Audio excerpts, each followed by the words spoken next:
brown. I was looking for cacti brown. Looks like a young stone. Huh?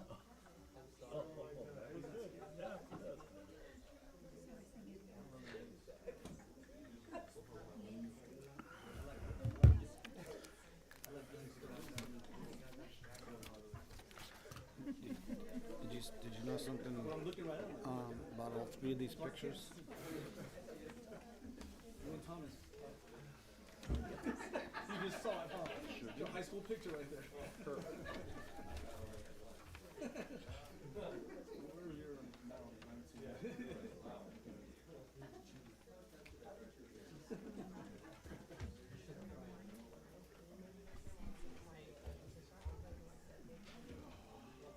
He keeps staring at him.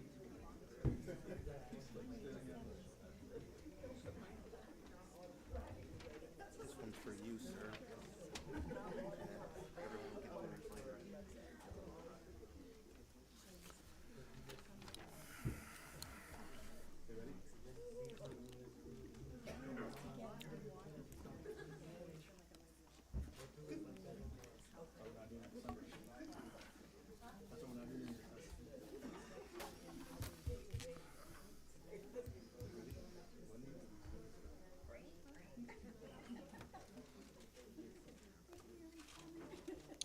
We're not going to do this again, are we?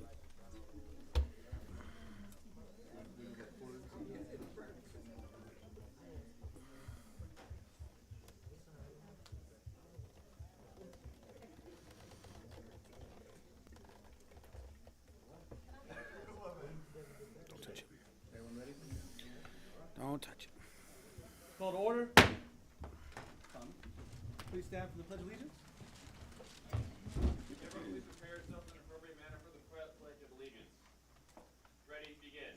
I pledge allegiance to the flag of the United States of America and to the republic for which it stands, one nation, under God, indivisible, with liberty and justice for all.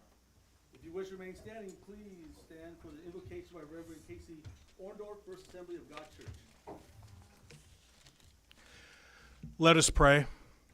Almighty God, we give you thanks and praise for all your mighty works. You are loving, good, and gracious. Thank you for creating us and sustaining us day by day. Thank you that you made us in your image to exist in community with other people. We thank you for our great city of 29 Palms. Thank you for our elected officials, the businesses, the churches, the families, and the individuals that make our city the great place that it is. Thank you also, Lord, for civil government. I pray that our civil servants would acknowledge this high calling to public service and perform it faithfully. Be with our judges, attorneys, and law enforcement.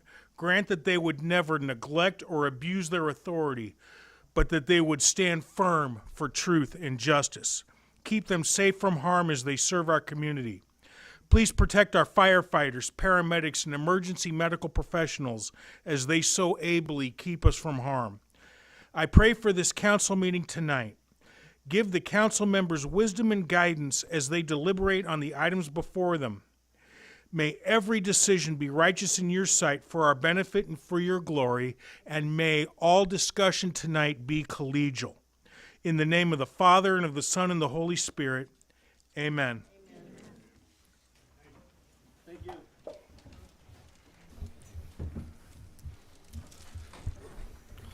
Roll call. Councilmember Wright, Here. Councilmember Scott, Here.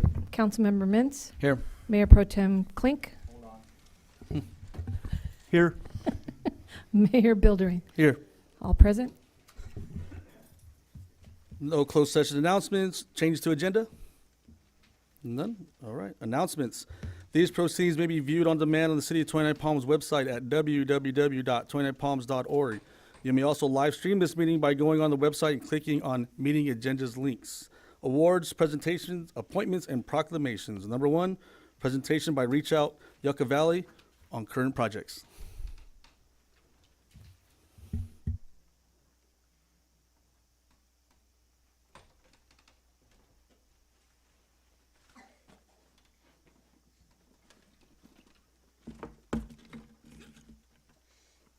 Good evening.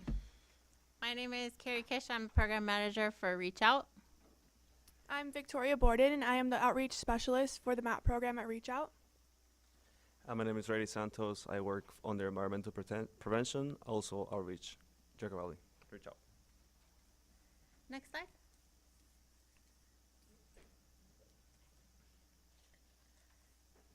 Thank you for the opportunity to present some of our current projects here this evening. We are part of a larger organization through community engagement, business partnerships, political advocacy, and the delivery of various programs that impact 2 million residents over and around the San Bernardino County area, which we're going to be talking mostly about the Morongo Basin today. Reach Out brings together community members, policy makers, healthcare institutions, educators, and local leaders to solve our region's toughest issues. Next.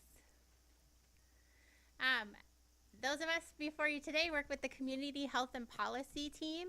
We wanted to speak to you about some of our programs working, creating policy for our local area to protect our youth and community, our Morongo Basin Community Coalition, Youth Leadership Academy, our Medication Assisted Treatment Program, our Opioid Awareness Training, and our Substance Use Prevention Education.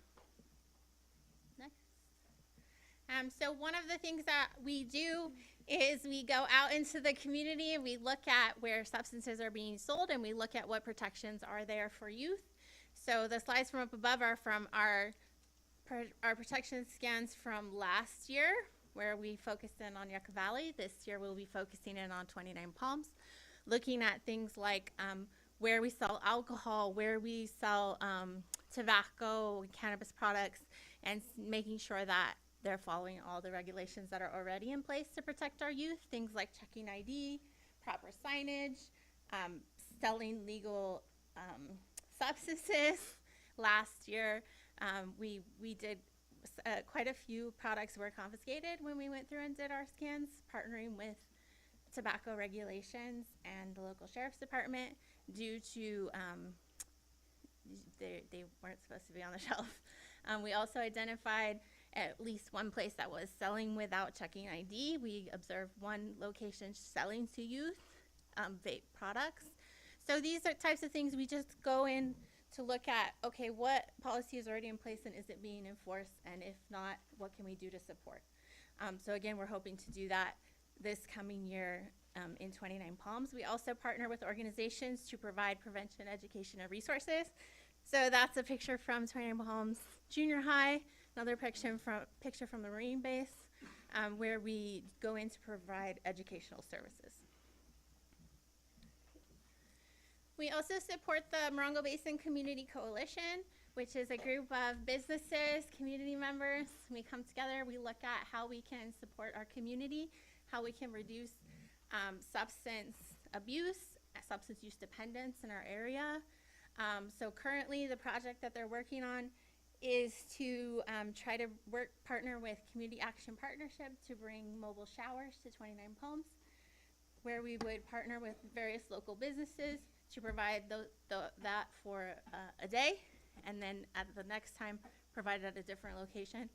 So that is the project they're currently working on. We also, again, work on things like policy, education, anything that we can do to protect and support our community. These are some of our community partners that we've worked with. Star Behavior, I saw a face in here, working with Tay and the staff over there to provide educational services. Morongo Basin Reach Out, and these folks up here have helped us to get food for our community pantry. So we're very grateful for the partnerships that we've been able to build and how we've been able to work together in the community. And there's just a couple more slides of some of our partners that we've been working with. The Green Roadrunner is a brand new shop in Yucca Valley. We also partner with Lucky Thrift right here in 29 Palms to provide an additional access point for harm reduction and education materials, so folks can access things that we provide at the office at a more accessible location here in the city, and we're always looking for more partners to join with, because we want to remove those barriers and provide access to those opportunities.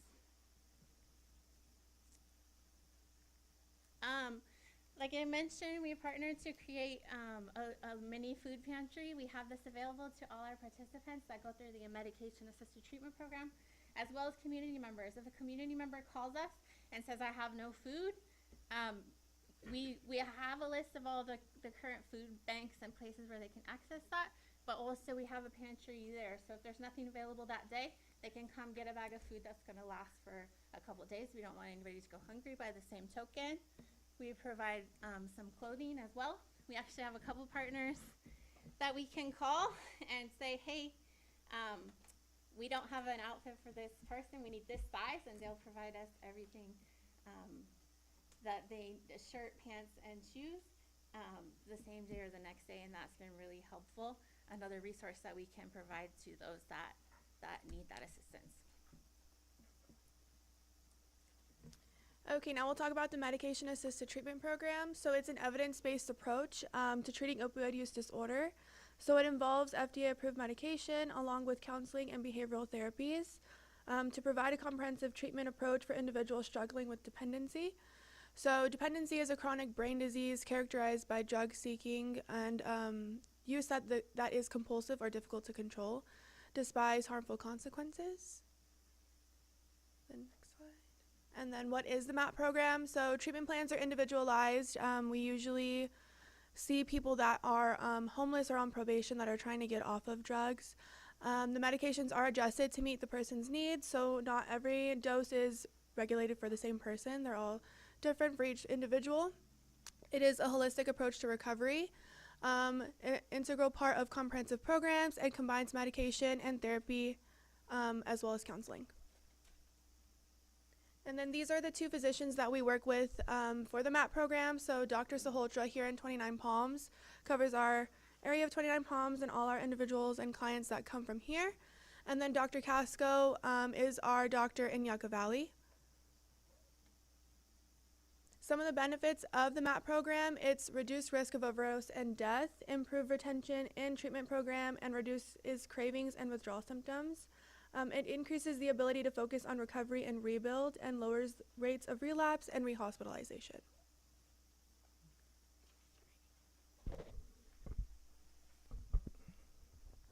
And then also as a part of the environmental prevention program that we do, we have a Youth Leadership Academy. I believe last time I was here, we presented on this. A lot has changed. You guys that were not here, I will just do like a little rundown of things that we do.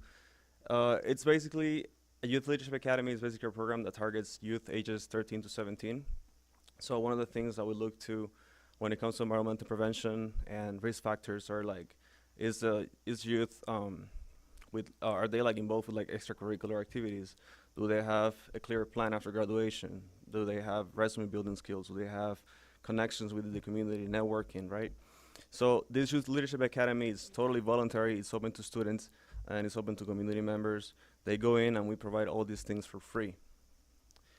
So one of the things that we do is resume building. We also do guest speakers, mentoring, community hours, field trips, and then depending on what the student wants to do later on, either if it's the military, bless you, even if it's you're in the workforce, going to college, whatever it is, we want to be there for them, right? So we also like to provide them with recommendation letters or letters of reference. Next one. And so this is just a little bit more of what we do, right? It is ideally a 5-week program. However, we like to be flexible with them, right? We like to work with them, right? And this is a word that you're gonna hear quite a lot, right? Flexibility in this presentation. The point is, sometimes they're not gonna have a whole month and a half to attend the program. Sometimes we had Youth Leadership Academies that were a week long. So they meet every single day for a time period of 5 days. So Mondays to Fridays, and they still meet the expectation of the Youth Leadership Academy, and they still graduate and they still receive a certificate of completion from the program, and they still receive all the benefits, right? So this is something that we're doing. The picture you see on the screen is from our Yucca Valley Community School. Our partnership started this past spring, around March or so, and it's been a continued collaboration. We still work with them to the present day. And it's been such a wonderful experience for me and the rest of the team. Students get the opportunity to demonstrate, forge leadership skills, active participation. They will have access to volunteering events. We like to partner with the community, and we like to look for volunteering opportunities for students, and also interacting with all their community members through our guest speaker program.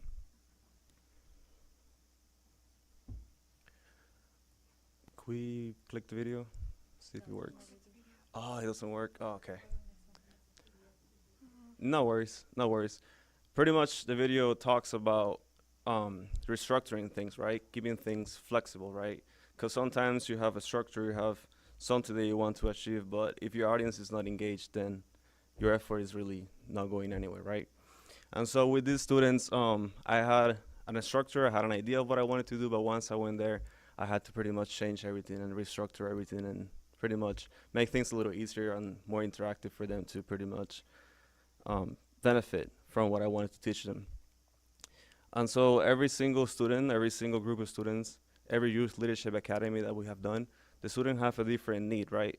And they all have a different way of learning. And so that's one of the things that I like to do. I like to change the program around just to make sure that I'm meeting them where they are and like meeting their needs as well. This could be anything from changing curriculum to diversifying guest speakers.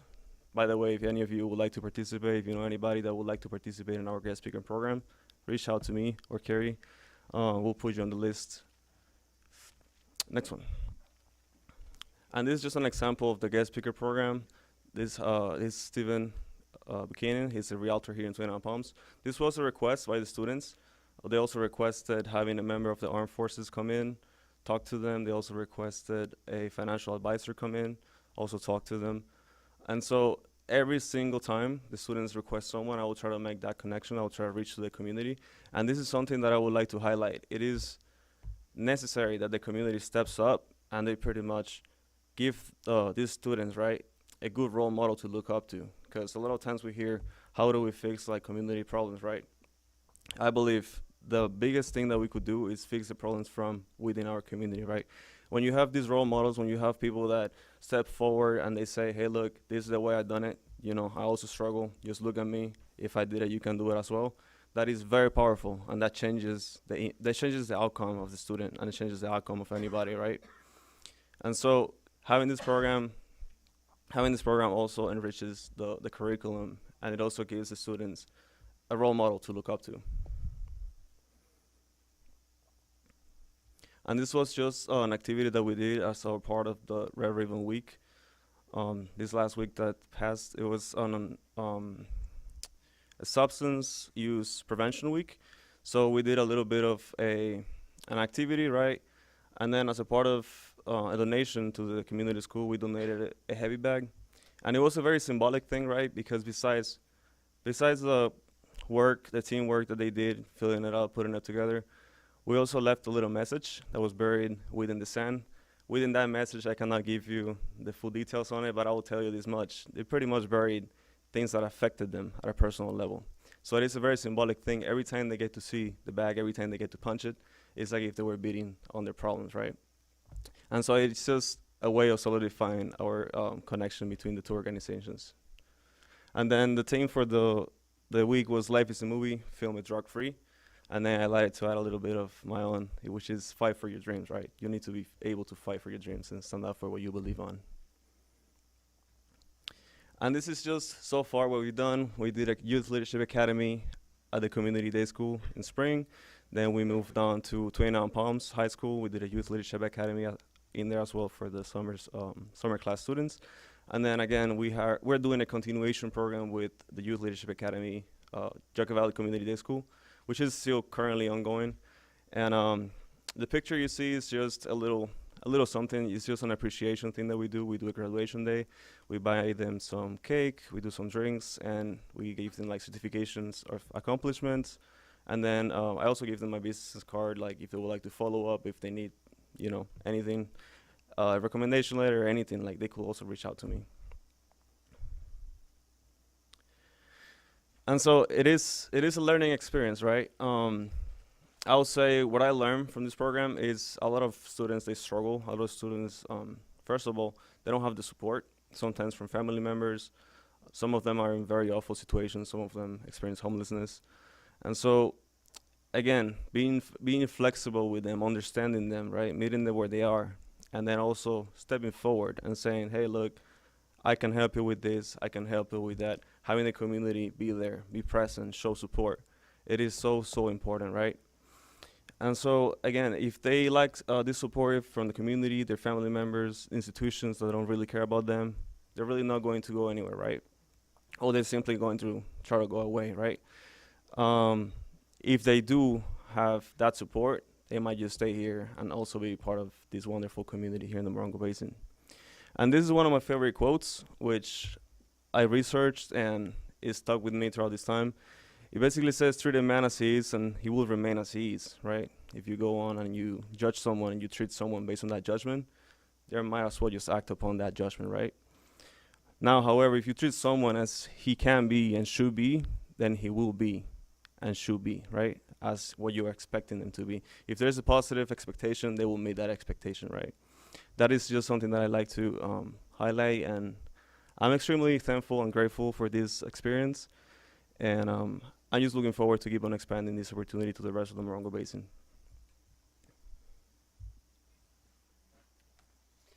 All right, we did two town halls, one in Yucca Valley and one in 29 Palms, and these are some of the community needs that we found out that were lacking here in 29 Palms. So transportation resources, accessible affordable housing, accessible healthcare. We were told that a lot of the healthcare facilities are located in Yucca Valley, which is hard for people that live here to travel there if they don't have transportation. More job opportunities and affordable childcare. And then another of the things that we do in environmental prevention is Narcan trainings. There is always a need for Narcan trainings for people that we need to be trained. At CMC, we have a beautiful partnership with CMC. We do Narcan trainings. The one picture you're seeing from left to right, the first picture, that was a Narcan training. That was a part of 2 for our nursing class in CMC. And then there was another Narcan training as well. The picture in the middle, it was a shipment of Narcan that we received, I think, in September. And this shipment was for 2,400 Narcan units, which pretty much double the amount we received the year before. And up to date for September, we have been able to deliver 894 Narcans units, which is stunning. It's wonderful. And then last picture you see was our latest Narcan training at the Marine Corps base here in 29 Palms. We were able to train on Narcan and opioid overdose response, 300 active service members. And then here we have a couple pictures from National Night Out and picture with our intern. We do have a non-paid internship program through Reach Out. If anyone is interested or knows anyone that's interested in interning. We just got in the community to Joshua Tree Resource Fair every month and promote what we do and do Narcan trainings and all that sorts of stuff.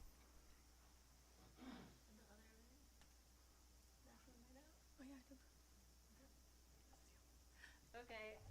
So that's a little bit about what we've been working on. In the future, we're hoping to purchase and service a naloxone vending machine. We're hoping to pilot that program in 29 Palms.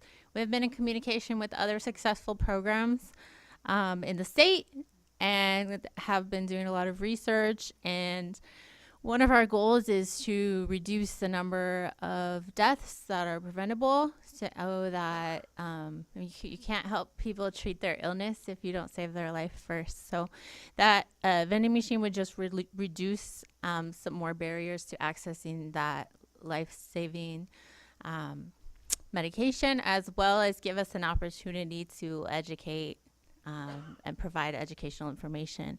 We also have a great need to find a way to provide bus passes to those in our medication-assisted treatment program. So we are hoping to find funding for that, as well as an incentive store for those that are participating in the program, stocking it with various items that will provide incentives for them as they complete various milestones in the program. And then we're hoping to expand our Youth Leadership Academy budget. We're in talks to expand that program Morongo Basin wide within our district schools. So we're hoping to find funding to be able to expand that and offer many more academies. And thank you all for your time today and listening and hearing about our projects. If you have questions, you can certainly ask, or you can reach out to us at this information. Thank you. Council, any questions? No? Public, any questions? No? All right. Thank you. Thank you. Thank you.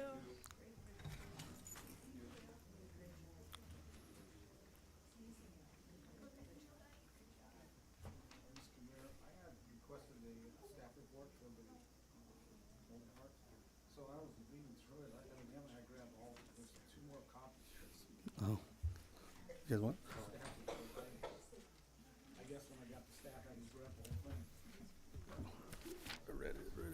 All right, moving on. Number 2, recap on Dine and 2-9 and Restaurant Week by Terence, Latimer, organizer.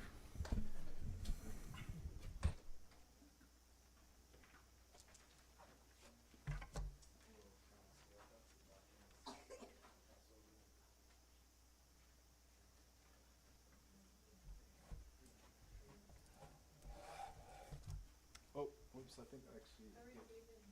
Oh, you did? I think there were a couple behind. Was there?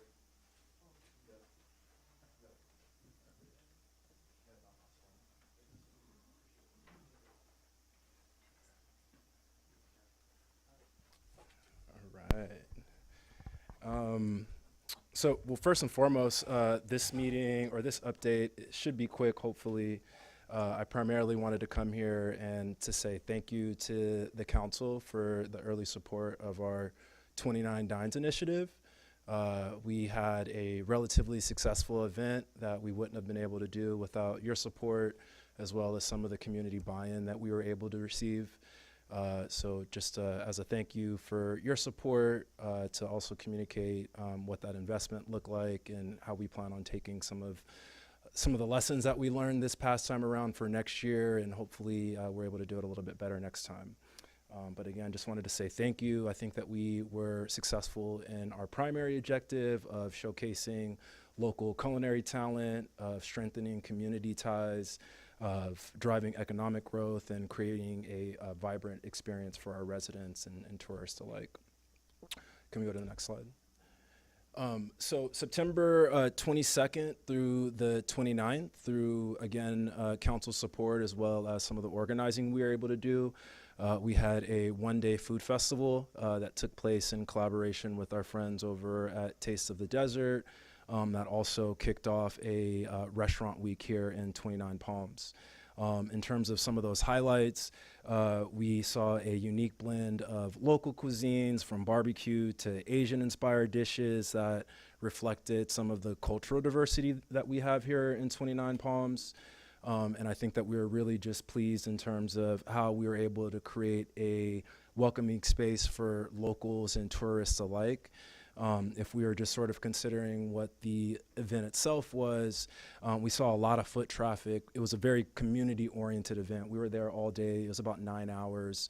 We saw different waves of foot traffic, but ultimately believe we saw around 1,200 people across the day.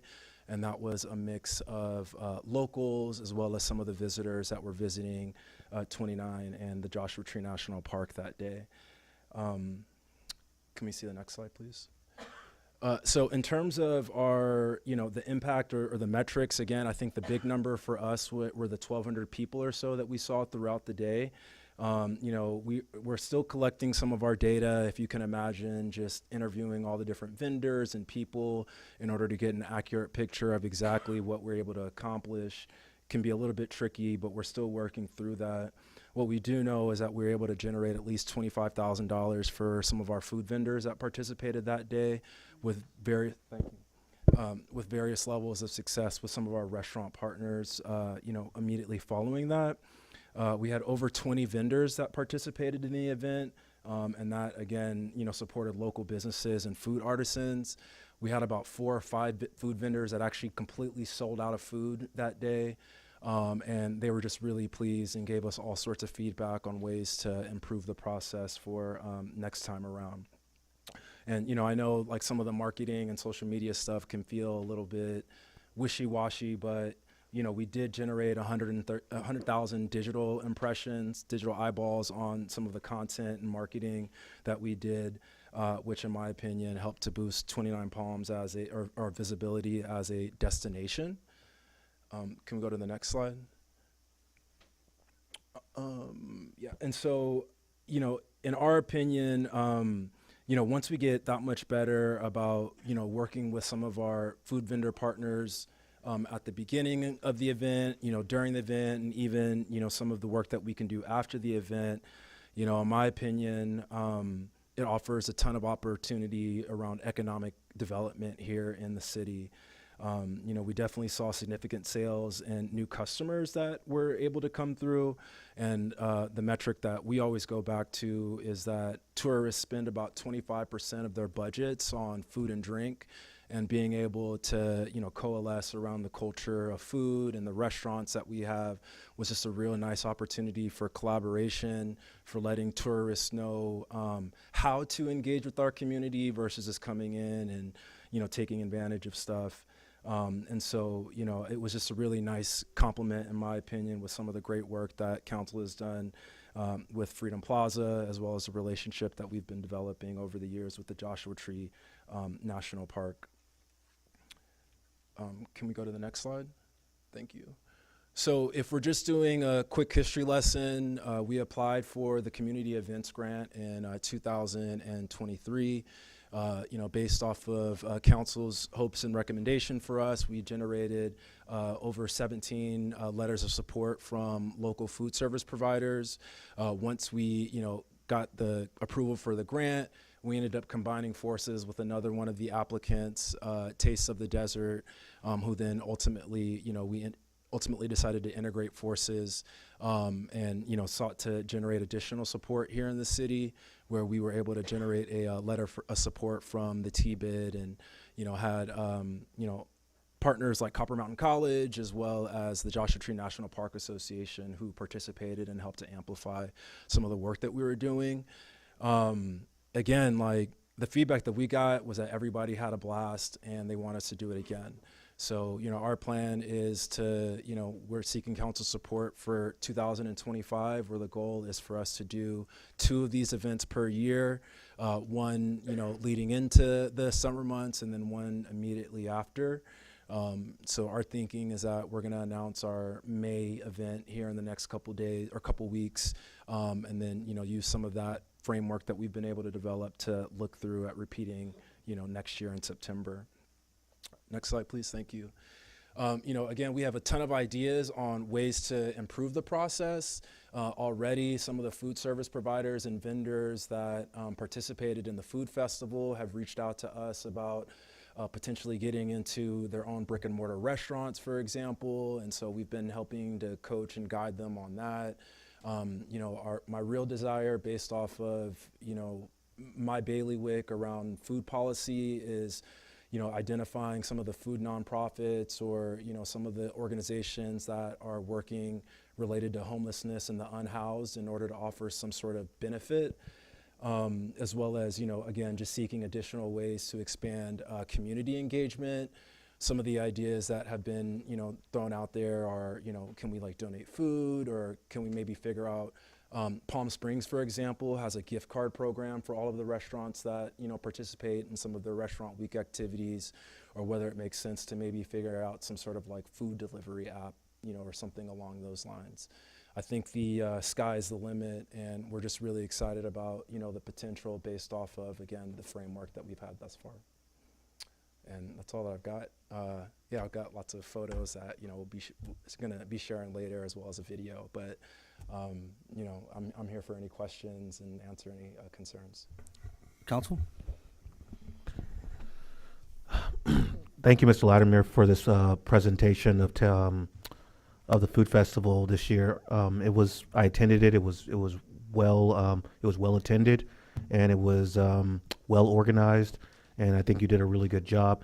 And so thank you for bringing this to our community. I also want to thank our council members here too, especially my colleague on the event subcommittee, Councilmember Mintz. for coming to an agreement to help fund this event. And hopefully we can fund some more events like this in the future. Thank you. Anyone from the public? Comments? Terence, thanks for bringing things together. Sir, would you be so kind as to come up with Yeah. Thank you.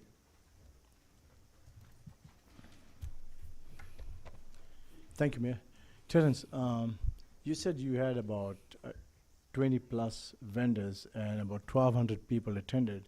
That gives an average of about 60 guests per stall.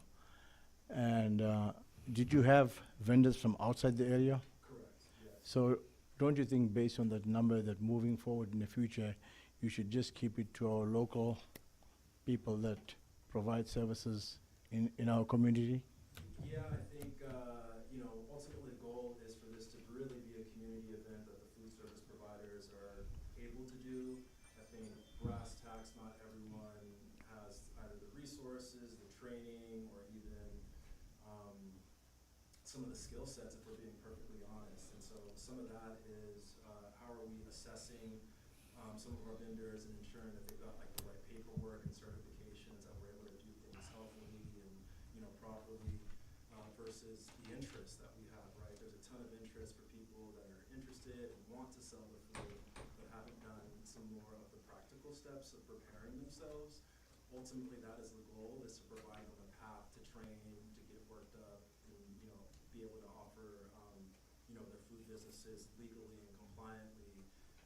But again, I think we just need a little bit more time in order to help them mature along the way. What percentage of the 1,200 was tourists, do you think? I don't have that. You don't? level of Okay, data that's fine, analysis, that's fine. no. Because I spoke to one of the vendors that was a vendor there, came out of town, and they claim they lost money in that event. So it leaves a bad taste in the mouth for All right, our city thank moving you. forward. Thanks.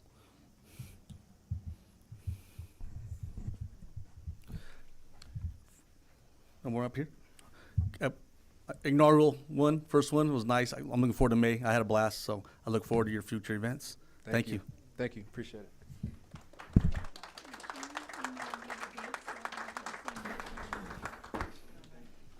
Right. Number 3, presentation of upcoming, I don't want to say it's wrong, Creche, see, potato, festival by Miss Suzy Dick. This is so long.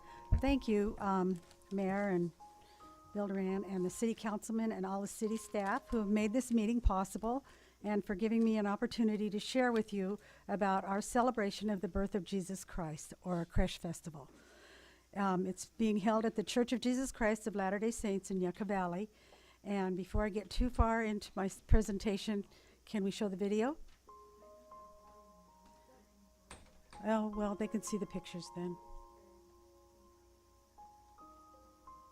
So it's just a quiet time right now.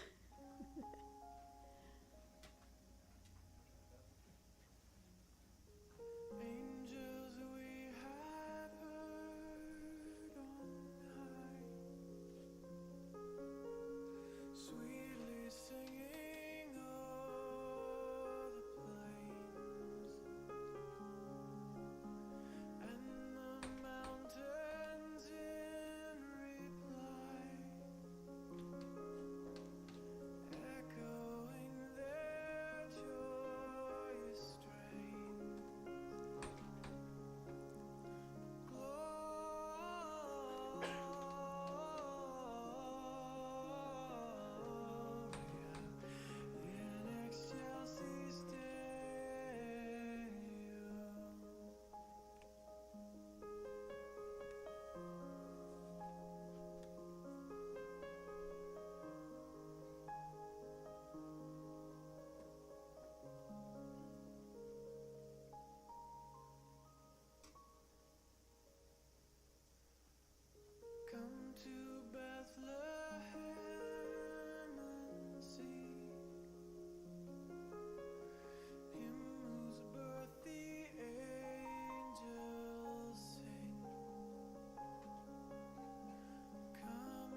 Thank you.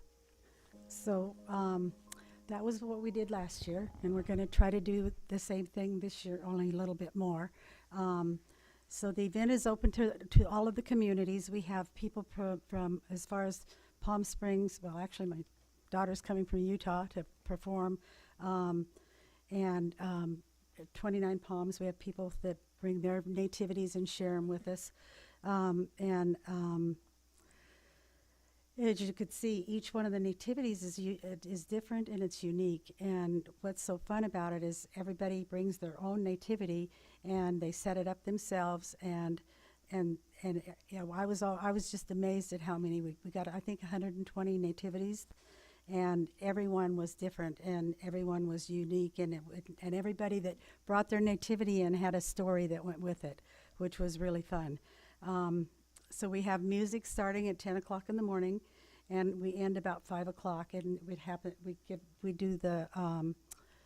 do every 30 minutes is a different performance, and we have choirs, we have people who play musical instruments, we have soloists, we have duets, piano duets, and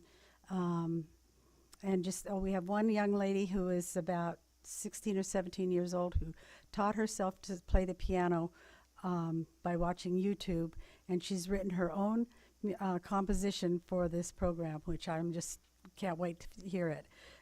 So I'm really excited about that. So we invite anyone and everyone to come, and if you'd like to bring a nativity, please feel free. The picture of the flyer was up there. I had flyers with me. If you're interested, I'll leave them. But it's so fun because it's for every age. Anyone can come in and enjoy it, and it's all free. And it's just, the music is going, the nativities are there to look at. The photo booth is set up for people to have their pictures taken with their phones. And then the little, where the ladies were sitting down is a primary room, and there's miniature toy nativities that they can play with. And then there's puzzles and coloring pages all about the nativity. And another thing that I thought was really neat, if you noticed the shepherds that were up there, those were made by two ladies that are in my church down there, and they're made out of fence posts. And they dressed them up, they put faces on them, and each one has a different personality. And the little shepherds are set up like this gate here, so that people can't touch the nativities. We want to keep them safe and make sure they get returned to the right people. And we've got things in place to do that. And I just want to invite you. It's a fun thing to do. And my last statement was, it puts a little peace and reflection back into the busyness of putting Christmas together for our families and doing all of the events. And that's all I have to say. Thank you. Right, thank you. Council, any questions? Yeah, Pardon me? Suzy. Oh, I'm sorry. Oh, Yes. go ahead. The date is December 7th, and it starts at 10 o'clock in the morning, and it's at the Church of Jesus Christ of Latter-day Saints, and it's the church that's across from Yucca Valley High School, off of Sage. Yeah, so the pictures you showed, the event you guys did, you did in 29 last year, right? No, that was in Yucca Valley. Oh, it was? Yeah, it was in the cultural hall in Yucca Valley. Oh, okay. Yeah. All But right. we'll do it down here if you want me to. No. Okay. Anyway, yeah. So Thank you. Yeah, thank you so much for letting me do this. You're welcome. And Cindy, thank you for all your help. Thank you. You ready, Stone? Number 4, presentation of the city's annual comprehensive financial report for FY 2023-24. Thank you very much, Mayor. So actually, this evening, we're going to have the auditors from RAMS here to present this report. And for the folks that are in the audience, formerly the CAFR, now it's renamed, is the Annual Comprehensive Financial Report. Essentially, it's a summary of the city's financial health, activities, fund balances, and this is prepared every year, and it is audited. And so with that, we have Brianne Schultz from Rogers, Anderson, Malady, and Scott, and The reason that she's not walking into the council chambers is because she is on Zoom. So Brianne, can you go ahead? Oops. And that would be because we turned down the volume. Okay, Brianne, could you try it again?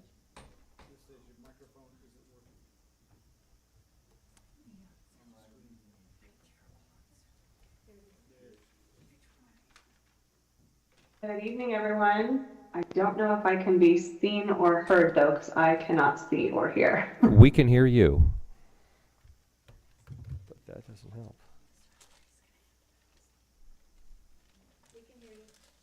Am I able to get any confirmation?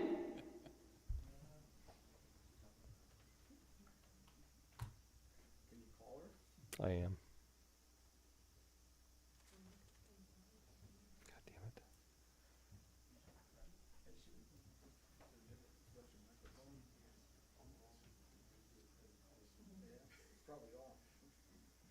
Oh, and she doesn't have her contact information in her signature. That's helpful.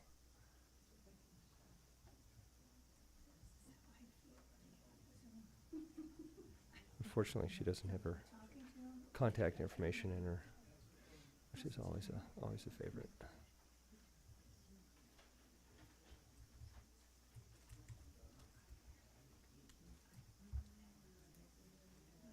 I am on. Okay. I just got the notice. Thank you. I need to be able to share my screen, though, still. Sorry. I had discussed with Christina earlier.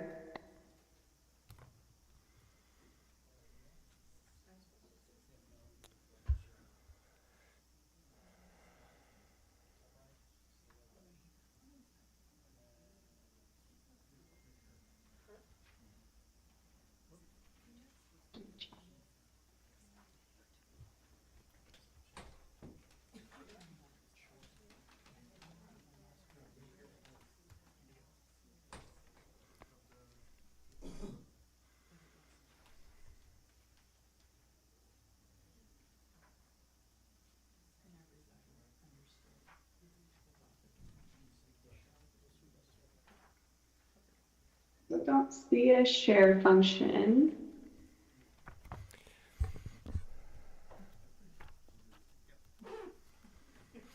Ah, no, it's working. Okay.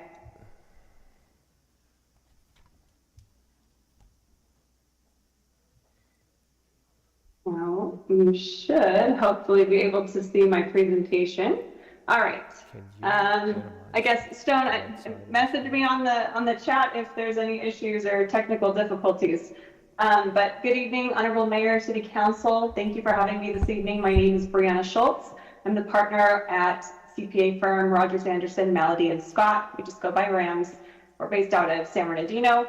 And I just have a quick presentation to go over the results of the audit. This was discussed with City Manager and Audit Committee about a week and a half ago, so nothing really new to report, but just to update the rest of everyone.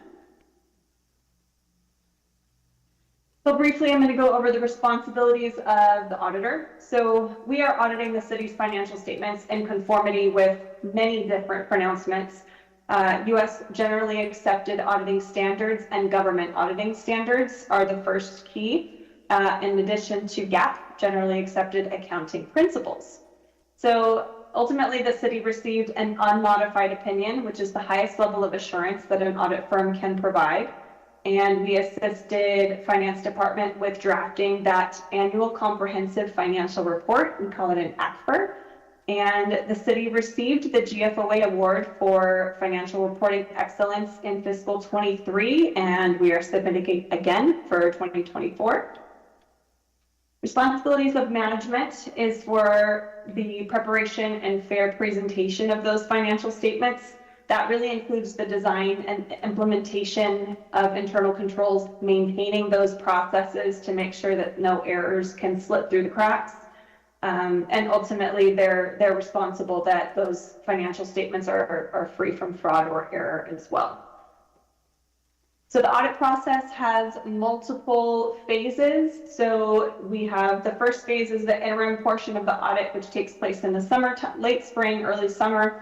We're not looking at numbers during this time. We're simply looking at processes and internal controls. And we've tested various transaction cycles, disbursements, AP, contracts, payroll, revenue, bank reconciliations. And as you'll see in a little bit in one of my upcoming slides, really we had no internal control deficiencies to report. Finance Director Abigail is doing a phenomenal job at keeping those records very clean and organized for us. So the year-end field work is where we really dig into the numbers. So we're doing all sorts of different procedures. We're looking at her support and documentation for various for various transactions. We're confirming cash and investment balances with third parties, outstanding debt balances with third parties, and kind of doing analytical procedures and data analytics over the remaining information. The changes from prior year, those financial statements that you hopefully have in front of you, no big changes from the prior year. There was one adoption for GASB 100, which is accounting changes and error corrections. And if you will notice, and I'm happy to answer questions if possible, the face of the balance sheet and the revenues, expenditures, and changes in fund balance has what we call a ghost column. So it is empty, and it's not a mistake, it's on purpose. GASB wanted us to change the presentation so that something that no longer qualifies as a major fund still needs to show up there, but the numbers are not there. They're actually presented in the back. Very odd, funky, but that's the procedures we have to follow. No significant accounting pronouncements coming up that will be affecting the city for fiscal year 25. So completing the audit process, the third phase of the audit is kind of the back and forth with making sure that the ACFR has all the proper disclosures, all of the numbers, are correct between the city's accounting system and software versus what we have on our side, what we're generating in the report. And we also issue a report on internal controls that's within the single audit report that we completed, and a summary letter that's called SAS 114 that goes to governance as well, just kind of outlining, actually it's on my next slide, outlining any significant risks, the fact that there were no uncorrected misstatements, there were no difficulties or disagreements working with the city and management. And then we also have a report on internal control. And again, like I said, no deficiencies or instances of non-compliance to report. So it was a very clean audit. I really want to thank Abigail. I know she's out, but her and her team are great to work with. And thank you, Stone, for meeting with us as well. And it was a very successful year. So that's all I have. I'm happy to answer questions if it's possible. So I will stop until someone kicks me off or sends me a message. Council, questions? Public? I don't. You, Vino? I also have questions for our auditor. Okay. Maybe I didn't fill out the form. It's okay. So Vino, I believe since Brianne cannot hear us, You'll have to type in your question. I'm going to have to Okay, not a type in problem. the question into the chat. So just be patient, if you would. Hi, Brian. I'm glad I'm speaking to an accountant, chartered accountant. I have a couple of questions. These are not comments; they are questions. I want to know for this year. I would like a rough and dirty number of 501c that had received grants from the city. What was the dollar amount? Yeah, she's not going to be able to answer that. Okay, I appreciate your question, Mr. Vino. So what I can do is I can take that down. She's not going to be able to pull that up here during Okay, the meeting. okay, thank you. And also, I want to know if the CPAs are doing a check and balance audit or they're doing a forensic audit.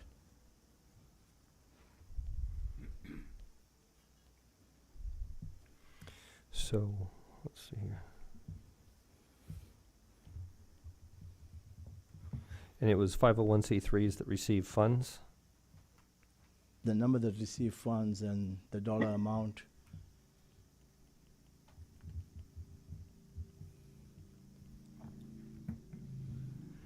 And then what was your second one?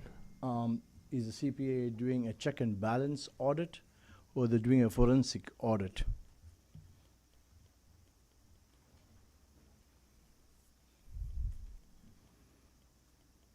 Would you be able to answer that I will. question, Mr. City Manager? Yes, sir. Stand by one.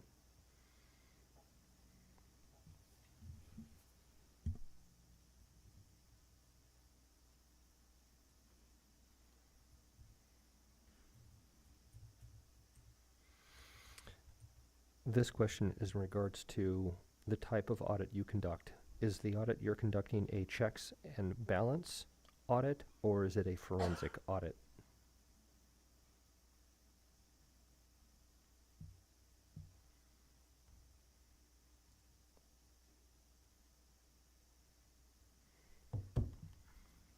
Okay, I just saw Stone's question pop up.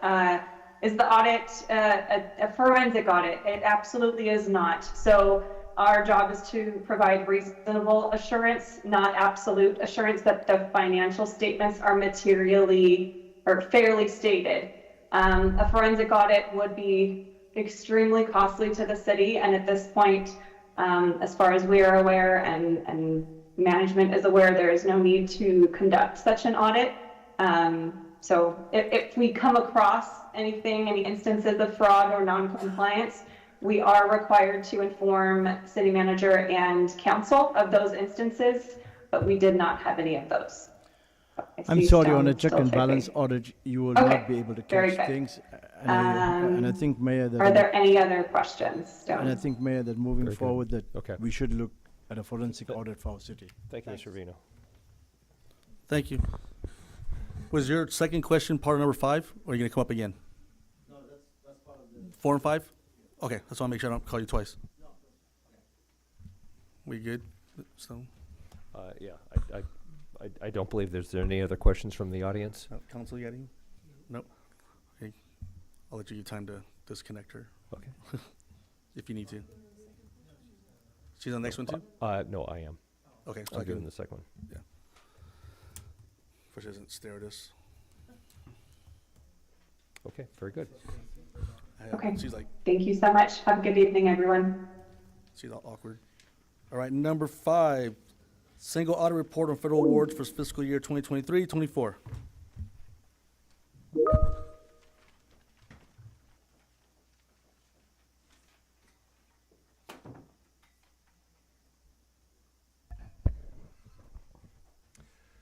Thank you very much, Mayor, Mayor Pro Tem, and council members. There's actually going to be just a brief PowerPoint presentation on this that should be on the screen somewhere.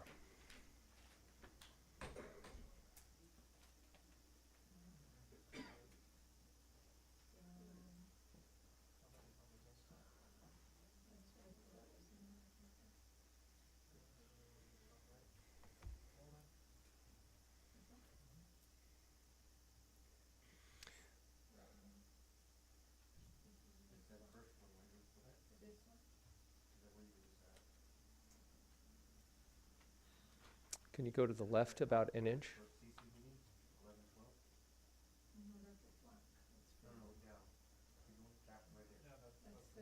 No. Let's see here. So could you, yeah, would you be able to minimize that? And then what we can do is we can go to, can you try that? Okay, so minimize that.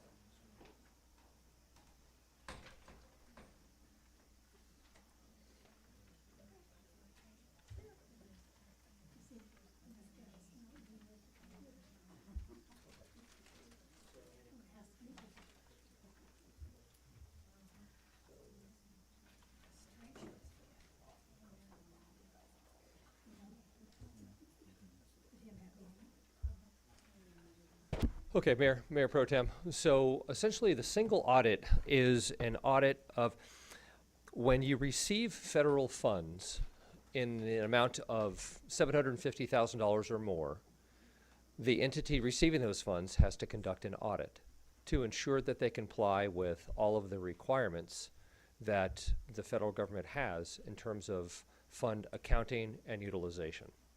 And so this year, or last year rather, we had received a total of about $2.1 million of funds, and that was across a number of different projects. There were some for roads, there was some for COVID relief, that was just under $800,000. We also received from some funds for CDBG. And so in aggregate, approximately $2.1 million. And what we needed to do was go ahead and audit that and make sure that the city had complied with all of the requirements of how we take it in, the invoices we receive, do the invoices have the proper documentation to substantiate the claim, how we paid, and then ultimately, did we pay it on time in the correct manner? Did we get the proper releases? And so ultimately, this agenda item was to simply talk about the fact that we engaged RAMS, which is the same professionals that we had just heard from moments ago, on our audit of our annual financial statements. And they ultimately came back and they identified it's a clean audit. It is a no findings. And no findings is kind of anticlimactic, but actually that's kind of the equivalent of an A+ in school, which means that of all of the things that they evaluated, now they don't evaluate every single item. They will go through and they'll take a sample, and it'll be a random sample. And of course, they've got a lot of training and experience on what things to look for and where and how many items in order to pull. But they went through and they audited the accounting and the expenditure for all of those funds, and they found out that they identified the fact that the city had done everything necessary to comply with all federal regulations. And so, just like on our CAFR, we received the highest grade, the highest comment that you could receive from an audit, and that was no findings. And so that is a very good thing, and that is a testament to the professionalism and the accuracy of not just the finance department, but the relationship they have with the other city departments, because it's really through those other departments that the finance department must work to ensure that those rules are lived up to, that they're abided by. So with that, if you have any questions, I can answer those. Council questions? Public questions? All right. He did 5 already. It was part of it. Back up here? Nope. We good? Good job. Very good. Thank you.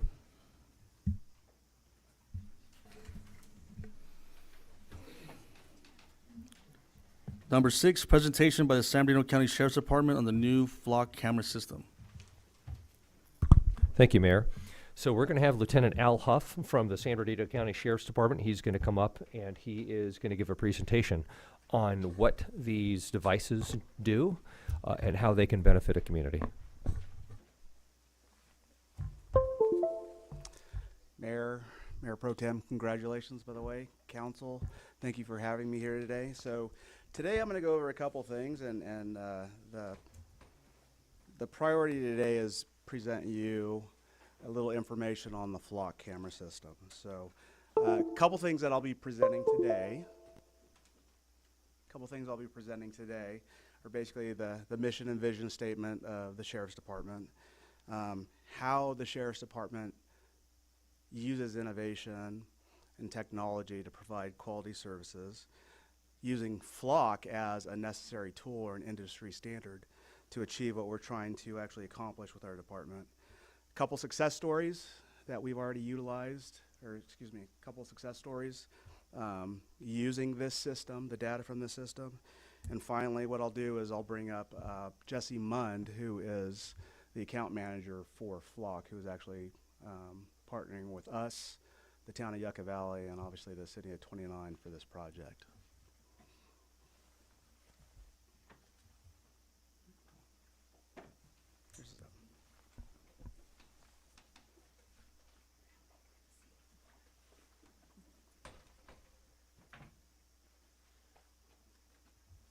Mr. Mayor, City Council, thanks for having me.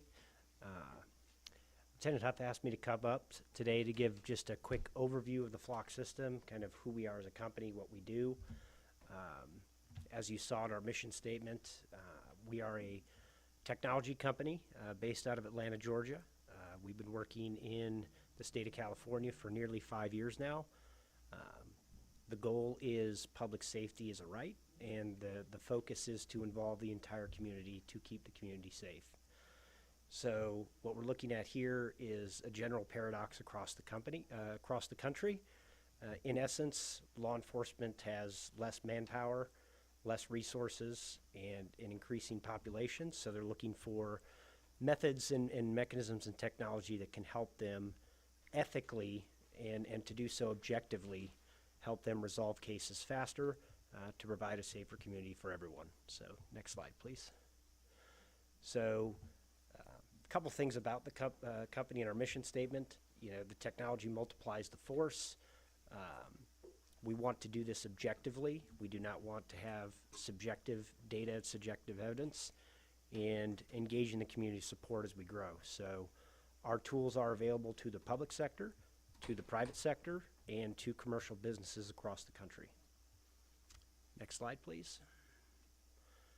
Today we're particularly going to talk about the Falcon camera, which is our automatic license plate reading camera. This camera is designed to capture license plates as they drive through an intersection. So it is a camera that is sitting on a pole that is pointed at the roadway. So as vehicles drive through, it takes a still image of the rear of the vehicle. That is designed to then run through a basic machine learning algorithm that says, hey, that is a white Ford truck, and the license plate is California 123456. What happens then is it's analyzed by a state list from the California DOJ to see if that vehicle is involved in a known crime. If it is, it will proactively alert the sheriff's office. If it is not, that data is stored for the sheriff's retention period of 365 days, and it is then deleted. So there's a lot of policy around that I'm sure the sheriff's department can talk to about how to use and access the software, but the long and the short, that is how it works. Next slide, please. Next slide. So these devices that the sheriff's office and I have been working on for the city would be infrastructure free, meaning they will not utilize any city assets. So beyond potentially strapping a camera and a solar panel to a pole, we're not looking to utilize power. We're not connecting to the city's network. The sheriff's office already has access to the platform. So these cameras would just become part of their network that they are utilizing already. So really important to understand what flock is, and part of our ethical approach is objective, and part of that is understanding what it does not do. So there is no PII in flock. We do not connect to a third-party database like the DMV database. Like, we don't know who or what or is in those vehicles. This is strictly the rear of a vehicle with a license plate. So there's no facial recognition. They're not used for speed monitoring. There's no parking enforcement. These are strictly designed to help law enforcement find vehicles of interest. Next slide, please. The proactive side is those real-time alerts. So whether that's an Amber Alert, we're tied into the NCMEC for missing children. So that updates in real time. So if there's a vehicle that is wanted for an Amber Alert, it will notify the sheriff's office in real time, or vehicles that are wanted either by the sheriff's office directly or by another law enforcement agency. It can send them that proactive notification. The investigative side is if they are searching for a vehicle of interest, they can search by those parameters I outlined, you know, white Ford truck at a certain time frame, ideally to then get the license plate and then use other law enforcement investigative tools to learn about that vehicle of interest. So, and over time, those devices do act as a deterrent, right? People understand if they come to 29 Palms to commit crime, they get caught. So ideally, you know, they stop coming. Go ahead. So the accountability mechanisms, you know, really the sheriff's office can talk about policy. There is a very in-depth policy for the sheriff's office. In essence, they can only search the system with a valid reason, case file, incident report, information of that nature. And once again, just highlighting they're not connected to third-party databases. This is not for parking enforcement or tolls, and there's no facial recognition in the software. Go ahead. So, very fascinating case. This gentleman here was impersonating a priest, and he was out of New York originally. They caught on to him in the Houston metro area as this gentleman, they found him, found the vehicle of interest. And I think the fascinating thing here, the law enforcement component of these guys working together, they found him and arrested him in Riverside County in Moreno Valley. So that is how these kind of collaborative tools work together and help resolve this case that originated in New York, traveled all the way to Houston, Texas, and then they were out here to victimize our churches in California, and they apprehended him before he was able to do so. They actually caught the guy at a church in Moreno Valley. So, very fascinating case. Next slide, please. Another one, I think, as a parent, every parent's nightmare. A stranger-on-stranger abduction in Chamblee, Georgia. The Amber Alert was issued. All they knew was a red Acura SUV. Based on the time and parameters, they found the vehicle of interest. They found the license plate. They found the vehicle 80 miles away, and the child was back with their parents within 6 hours. So really the upsides, the downsides, but with that, I'll turn it back to the Sheriff's Office unless Council or the Mayor or anyone has any questions. Council questions? Real quick, because you said 365 days, everything will be deleted, but then on one slide it said 30 days. Yeah, I apologize. The Sheriff's policy is 365 days, so that is the length of Okay. time that the Sheriff's Thank you. Department keeps the data. So what happens when somebody goes through that thing like 10 times a day, like I would probably? Is Nothing. mine taking a picture every time and it's put in there 10 times? That's it. So just, unless they're doing a specific search, that data sits there and then gets deleted at the retention period automatically. So there's no way to get around that. When it's deleted, it's gone. Thank you for that presentation. I think it's very important that, in our city, we value public safety. And I think it's very important that we're looking at things like this. I do have concerns about privacy, though, in regards to, holding that information in terms of like maybe potential hacking, or how do you guys prevent those type of things from happening?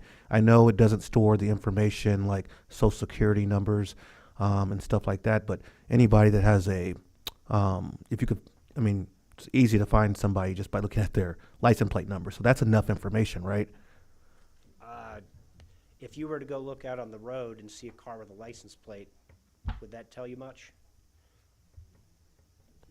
Yeah, that's a good point. At that point, the Sheriff's Office has other investigative tools and databases that they use to find information about that vehicle. So, in essence, this is no more than a sheriff's deputy standing on the corner taking information about the vehicles with the time they're passing to be searched at a later point in time if it qualifies for a policy-driven reason to do so. Yeah, thank you for that, because I did have some issues with with information being stored. So you've clarified that, and I appreciate that.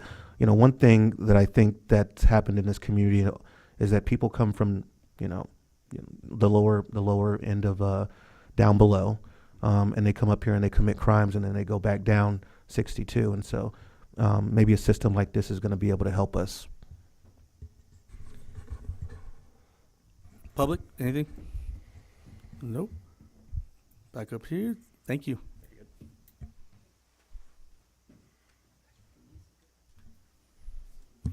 Welcome.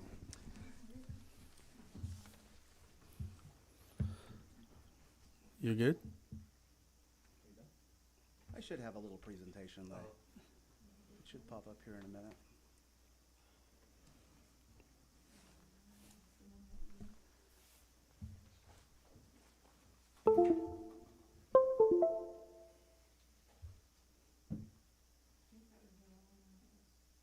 I'm glad you put that one up first, though.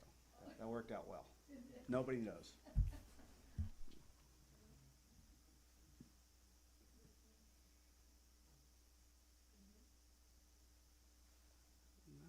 Nope. No, that's not it.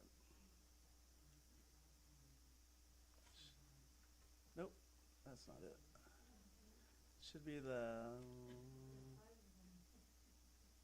that one right there. There we go.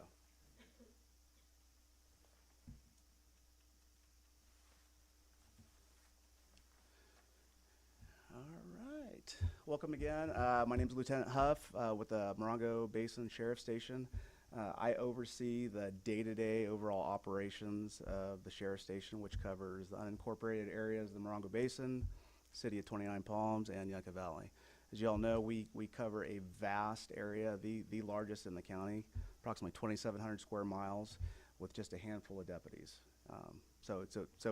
Our deputies are definitely tasked. So, with our department, between our mission and our vision statement, is to provide collaborative law enforcement solutions. Obviously, delivering quality to our community and professional services to the largest county in the country. And our vision is to be a professional organization that provides quality services and innovative programs to the community it serves. And innovation is, being a long-time employee with the Sheriff's Department, I'm glad we're finally starting to get a little innovative. So, how do we achieve providing quality services through innovative programs? Maximizing use of limited personnel.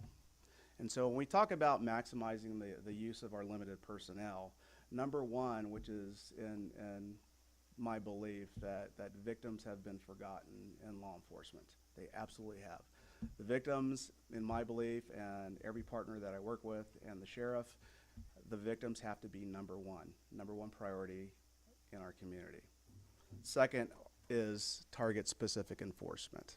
Since we do not have the resources to utilize in various different areas, we have to provide specific enforcement for specific tasks and areas of responsibility. Okay. This gets into our areas of responsibility.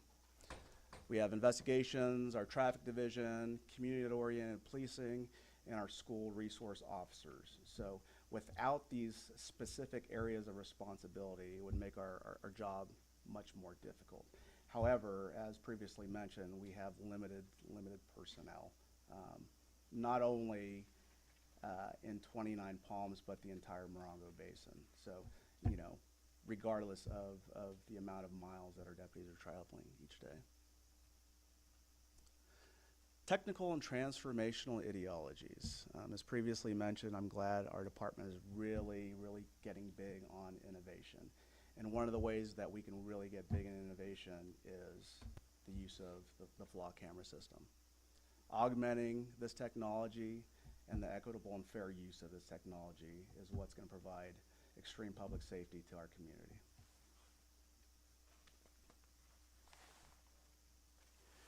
As previously mentioned, this is a critical and necessary tool. It is an industry standard, and it's used in nearly every sheriff's jurisdiction that we have. In addition, with our sheriff's jurisdictions, there's several adjoining counties that are actually utilizing the system. Riverside County, Los Angeles County, Orange County, San Diego County, and our brothers to the north in Clark County, Nevada. So obviously my biggest thing is obviously results, data and results driven. So the Sheriff's Department, currently the Morongo Basin, we do not have any cameras, any flock camera systems set up in our area. So as Councilman Scott made mention to, is that we have a lot of crime that occurs in our jurisdiction from people that live outside of the jurisdiction. In addition, we have even more crime that occurs within our jurisdiction from local residents and community members. The issue is, from the Sheriff's Department perspective, is that we do not have any data on this. We do not have any data to be able to track any crime trends or track any incidents that occur as expedient as we would if we were in Riverside County or LA County or San Diego County. So with that being said, we do have access, as Jesse Munn made mention to, is the platform, which is basically a database that we can actually research, you know, explicit or specific types of vehicles that were in the area during the commission of a crime. Unfortunately, with us, we don't have that specific database that will expedite everything in solving crime. So I want to talk about, I've got four little success stories that we have here, just from our deputies, and we have dozens more, okay? So in November of 2023, you can click it again, there was a triple murder that occurred in Riverside County. Suspect fled from the murder. He carjacked an elderly female, took her hostage, and the suspect fled up towards our other high desert up in Hesperia. Hesperia, they have a similar unit to Flock, but it's not Flock. However, we got some information on some vehicle descriptions. Luckily, they entered that information and located a possible vehicle, okay? And they were able to track the last known location and direction of travel that this vehicle was traveling. Shortly thereafter, probably about 45 minutes after that, our deputies, our Morongo Basin deputies, utilizing their Flock platform app, they located the vehicle. They got in a pursuit. Our aviation got involved, and unfortunately, there was a big shootout with our deputies and the suspect. Fortunately, neither our deputies or the suspect was injured, and we were able to successfully and safely rescue the elderly hostage. And that was solely from running a license plate. So, check. I added that on the little quiz.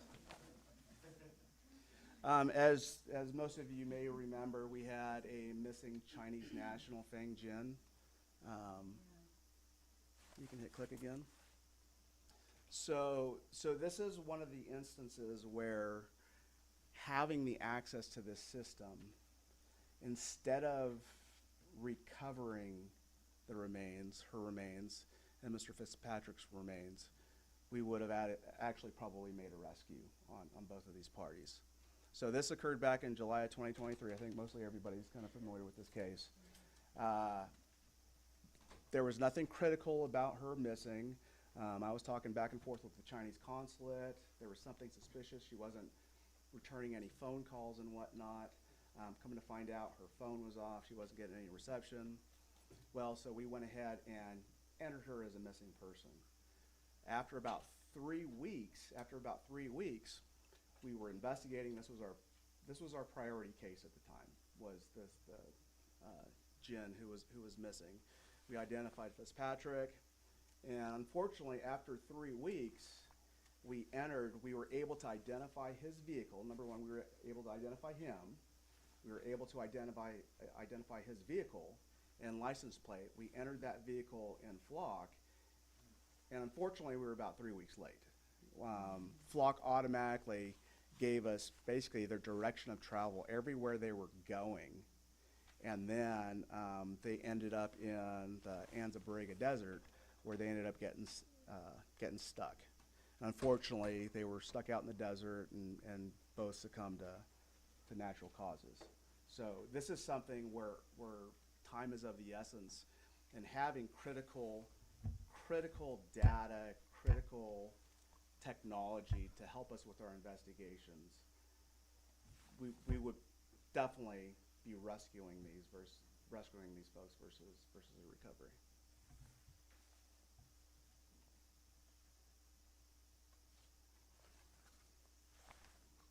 I think everybody here is familiar with the Dollar Tree.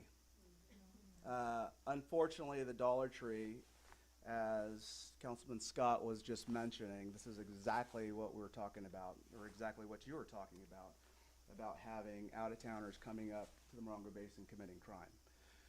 Well, detectives investigated a string of burglaries at Dollar Trees in both Yucca Valley and out here in 29 Palms. After several of these burglaries, they were able to capture, one of our deputies was able to review through surveillance and actually found the lone vehicle that was traveling in the early morning. So what they went ahead and did is they entered the description of that vehicle into the flock system for possible matches on license plates. Within minutes, our detectives told us they identified the vehicle, got a license plate, used other law enforcement databases, and actually identified the suspect using the flock system. So our deputies and detectives, they executed several search warrants in San Bernardino County, Riverside County, and LA County. Got about 6 suspects in custody and recovered over $150,000 in merchandise. So we all know when we have this kind of crime, unfortunately, we feel the effects of crime, as a community. The final one that I'm sure everybody is very familiar with, and this is probably information that a lot of people don't know about the line fire and the bridge fire. So with this, on September 5th, San Bernardino County deputies responded to a brush fire in the city of Highland. Obviously, fire here that's very familiar with this one as well. The fire spread critically fast, and which was dubbed the line fire. A few days later, LA County deputies responded to a fire in Angeles Forest. During the Highland incident, there was a community member that was kind of driving through the area, and I didn't even know. I don't have a Tesla. I didn't even know these things record. I think they record more than Flock does, actually. But it actually captured a vehicle, a truck, in the far distance. So our Highland detectives, utilizing that description of the video that was actually captured from the Tesla, he was actually able to identify the truck. And they got that truck in LA County and then back down towards Riverside County. So obviously the registered owner was identified through the vehicle license plate. He was located and arrested. And we know the cause of this fire was tremendous. Over 120 vehicles, 90 homes, and 120,000 acres burned, and figuratively speaking, $110 million in damages. Solely from a single camera entering 7 digits in this block system, we were able to get the suspect in custody. So that's tremendous. That's tremendous. So I'll go ahead and end this here. A couple takeaways from this. Obviously, utilizing technology in this block system is going to maximize our response to any incident. And as we know, exigency is a key factor. Our priority, every deputy's priority that's out there on the street, is the safety of the community. And this tool will definitely aid in protecting that community. And of course, to provide quality service utilizing industry standard innovation while being fiscally conservative. And that is the flock system. I will say though, years ago, I was part of another camera system, actually in the city of Highland, and comparing the two systems here, it is between dial-up and analog. I mean, it's night and day difference between the two systems, and we have many more search capabilities than we do with some of the current systems that we have. So, like I said, we have dozens of other stories, but I do believe that if the city invests in its community, they invest in this flock system, we will see crime rates go down in a safer community. So, any questions? Council questions? I can bring Jesse back up for the questions. So. Okay. Public? Nope. All right, thank you. Thank you. So Lieutenant Huff, did you just, oh, looks like we have one person. ahead. Ms. Astrid? Can you go up to the microphone there? No, I think this is a great idea. I know some people were worried about privacy, but I'm thinking of like the Amber Alerts, of all of the cases that we hear about with trafficking, human trafficking, that this, and we're in a corridor area, as we probably all know by now, that this would really be another tool for everybody to protect especially the human trafficking that's going on, the child trafficking, I don't know, the sex trafficking is just horrible. But, consider this. I think it's well worth the money. Thank you. Can I, or do we? Go ahead. Go ahead. Yeah, I actually agree that this is something that could really be really advantageous to our community and really help to lower the crime rates here. I think the important part of this, as we introduce this or consider to introduce this into our community, is that our outreach is, we're letting the community know what this is, because I can imagine that there might be people who are thinking some of the things that I might have thought about privacy concerns. And so, as a city and as a sheriff department, how do we articulate that to the public in a way that shows the positivity of this program? Thank you. Absolutely, and if I may, Councilman Scott, you're 100% correct, and I think that's probably the biggest trepidation behind the system. But understanding how the system works, it is our job to explain the whys and the hows and why we utilize this type of system. So I know we do have the support of Chairmember Rowe. She is actually funding unincorporated areas within the Morongo Basin for this system as well, which is good. And then also the town of Yucca Valley, we're going to be doing our presentation with them here shortly as well. So like Astor just said, this corridor here, it's a tremendous corridor between here in Arizona, between here, the mountains, everywhere. And it's very important that we add this to Highway 62 and adjoining areas, protect our commercial districts as well, our small business owners who definitely are impacted by, burglaries and retail thefts and whatnot. So Lieutenant Huff, in terms of the cost, what is this stereotypical cost? What does that look like? How is this funded? And then when do you think this could be implemented within the city?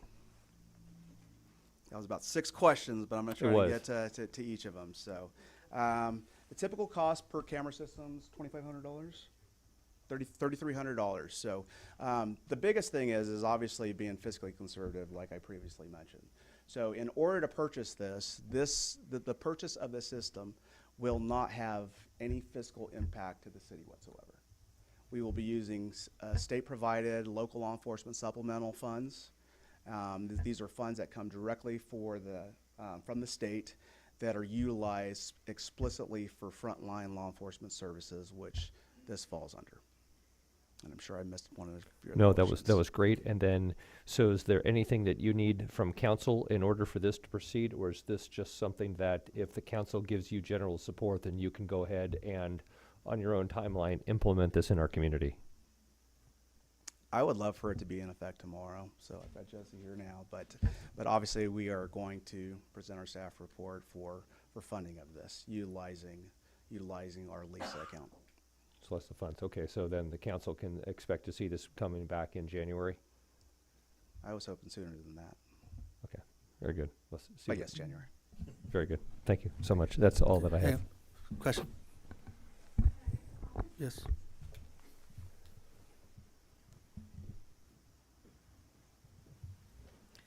Hi, I would like to see it implemented sooner as well. We were burglarized at our business last winter. So I was going to ask, how can we report it right away, or so that you can track it faster? And are we able to be a part of the locations that you're going to be putting these in? Absolutely, those are great questions. So, as far as the locations go, myself and our staff and our traffic deputies, we conducted a ton of analysis, a ton of crime reporting analysis, and we found the major intersections that we are looking at to cover. So we basically have this broken down into 3 phases. The first phase, which is the primary phase, it actually covers nine intersections. Those intersections start from, I don't have them memorized off the top of my head, from the west on 60. We have, if you want, we can pull up the maps. I have that. So would you be able to go into that folder? And one of the first documents that you pulled up actually had small aerials. May be difficult. There you go.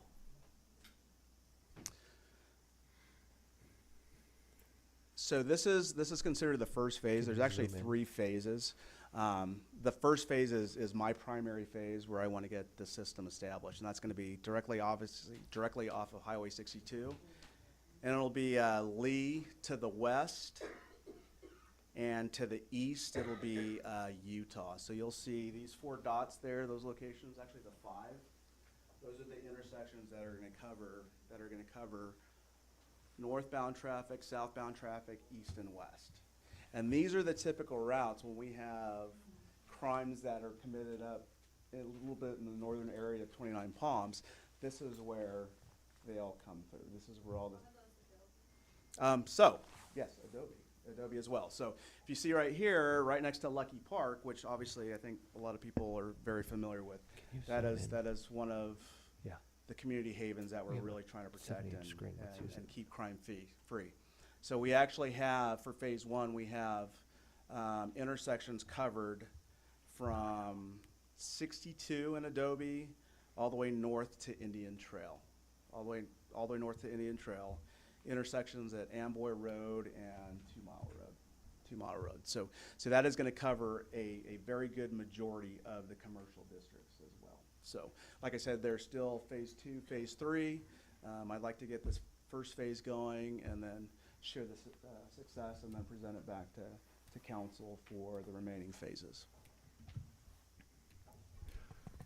I have a question real quick. If we can't get it back for council before you need that, could there be a letter written up and all the council members sign it as approving this for the city of Twin Palms? And it could go with them? Huh? That would be a Brown Act violation. Right here? Well, it's on here as a presentation. Okay. What if maybe we brought this back as a consent agenda item? You could certainly put this on the December 10th. Yeah. Agenda as a consent item. Okay. Consent. It's consent, yeah. I mean, you can put it on for a larger discussion if you want, but I think you've heard. No, we're good. Consent. Put on consent. Okay. Very good. Okay. Thank you. There you go. Thank you. Very good. Thank you, Lieutenant Huff.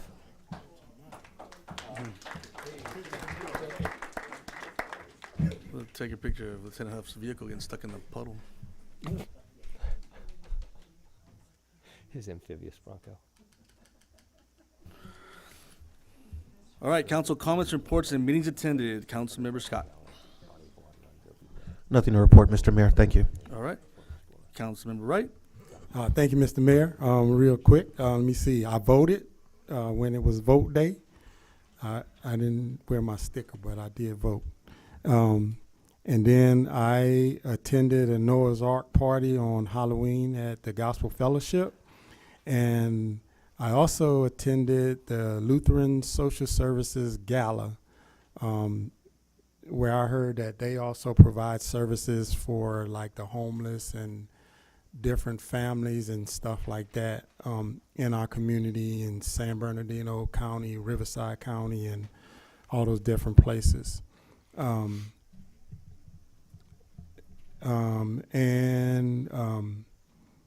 The Warhawks, the Dynamites, and the sophomores played in some playoffs games, and we got a little bit more to go. So, and then I want to say happy birthday to the Marines, and happy Veterans Day to all the veterans. And me and the mayor share 2 birthdays. Yes, we do. Councilmember Mintz. Thank you, Mr. Mayor. Mac was obviously still at the Marine pageant last Wednesday. We attended that. We got to sit together. And I had the honor of getting invited to the Marine Corps Ball, the 249th. Went to that. And also participated in the Freedom Plaza Trunk for Treat. A lot of people. Parker Rec, again, did just a great job getting that many people out there. And I guess some of the vendors didn't even show up, some of the people that were supposed to be there, and there were still thousands of kids there. I mean, thousands. I had a MDAQ-MD meeting, the air quality meeting in Victorville. Nothing really too much to report from that, just some cleaning up some more old legislation stuff. I just want to let you know that last couple weeks, at least last 3 weeks, I've been substituting for Councilmember Klink, stocking shelves at the Torian Palms Food Pantry, and that's part of the monies that we gave as a grant, and they are feeding people, because the last 3 weeks I've loaded a lot of shelves. I mean, there's obviously other people there doing it also, but I mean, it's just a lot of food's going out, and so I just want to let you know that money is well spent. So, and yes, happy birthday, Marines, and happy Veterans Day to all the veterans out there.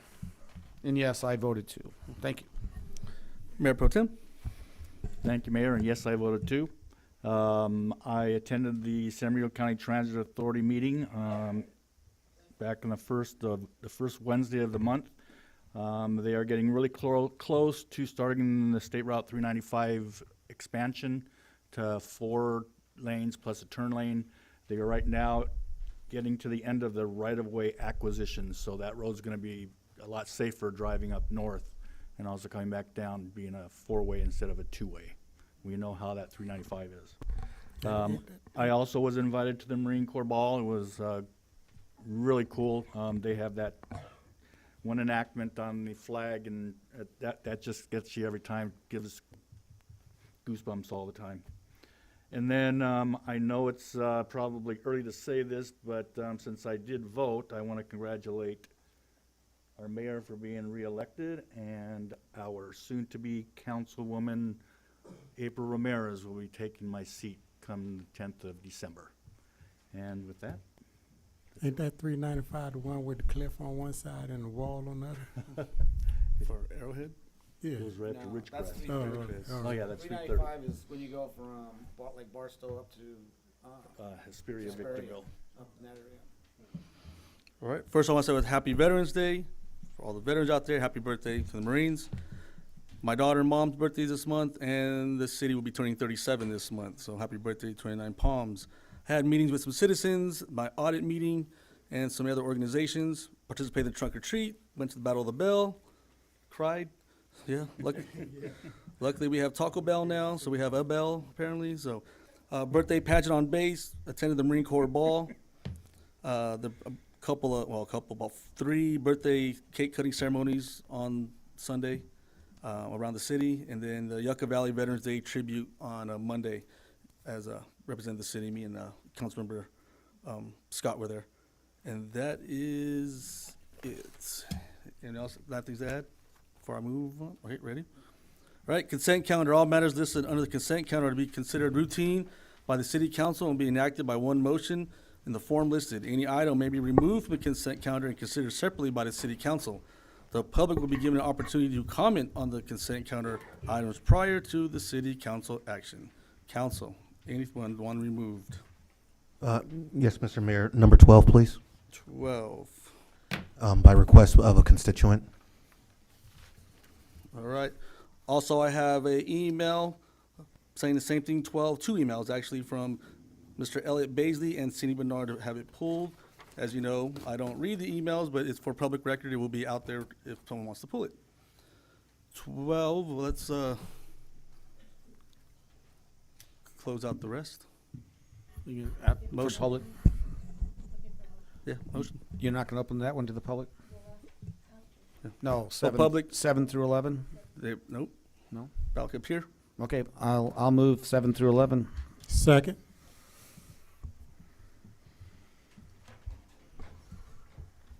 Councilmember Scott? Aye. Councilmember Mintz? Aye.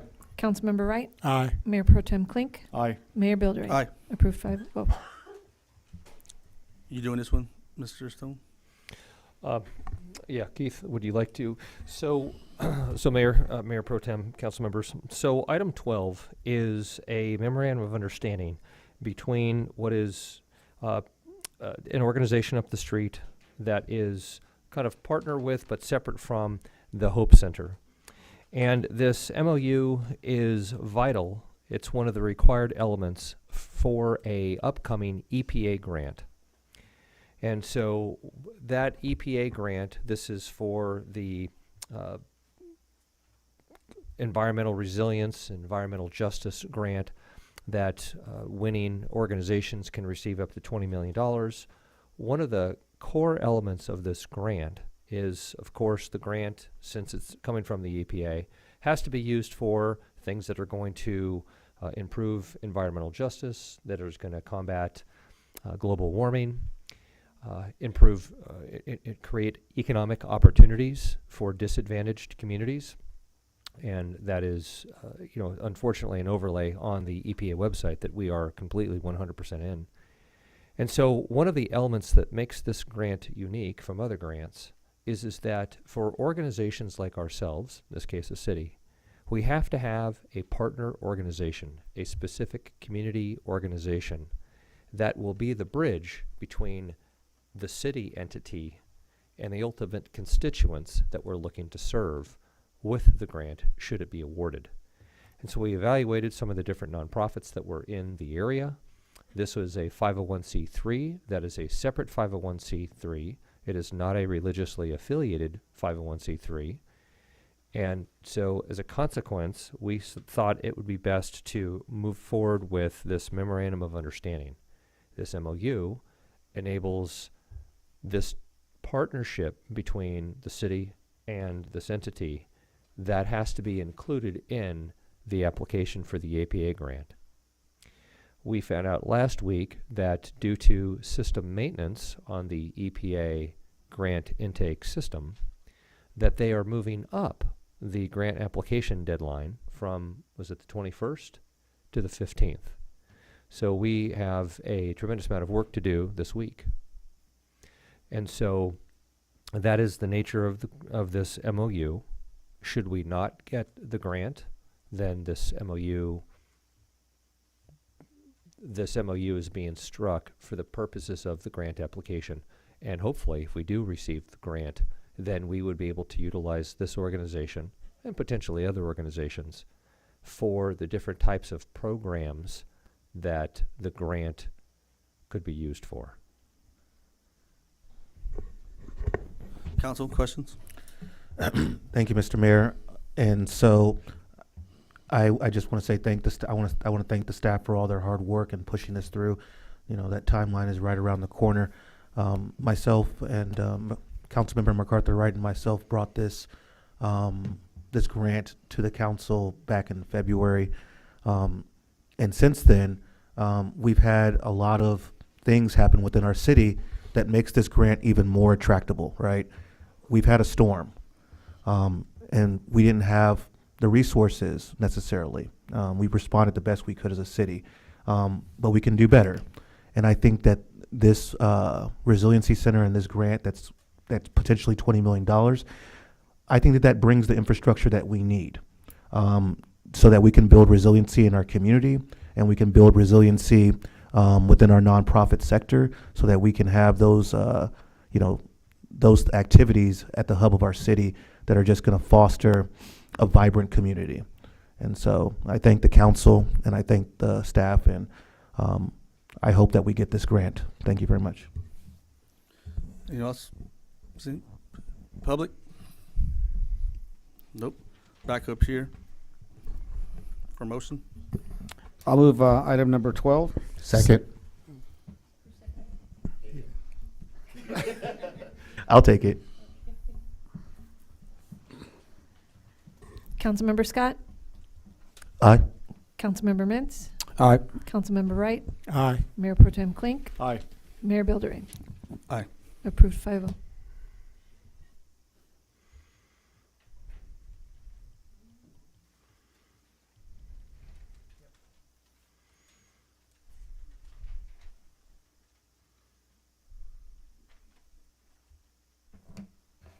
Public hearing. 13, adopt resolution 24, confirming the cost of abating a vacant parcel. That's you, Mr. Okay. All right. Thank you, Mr. Mayor.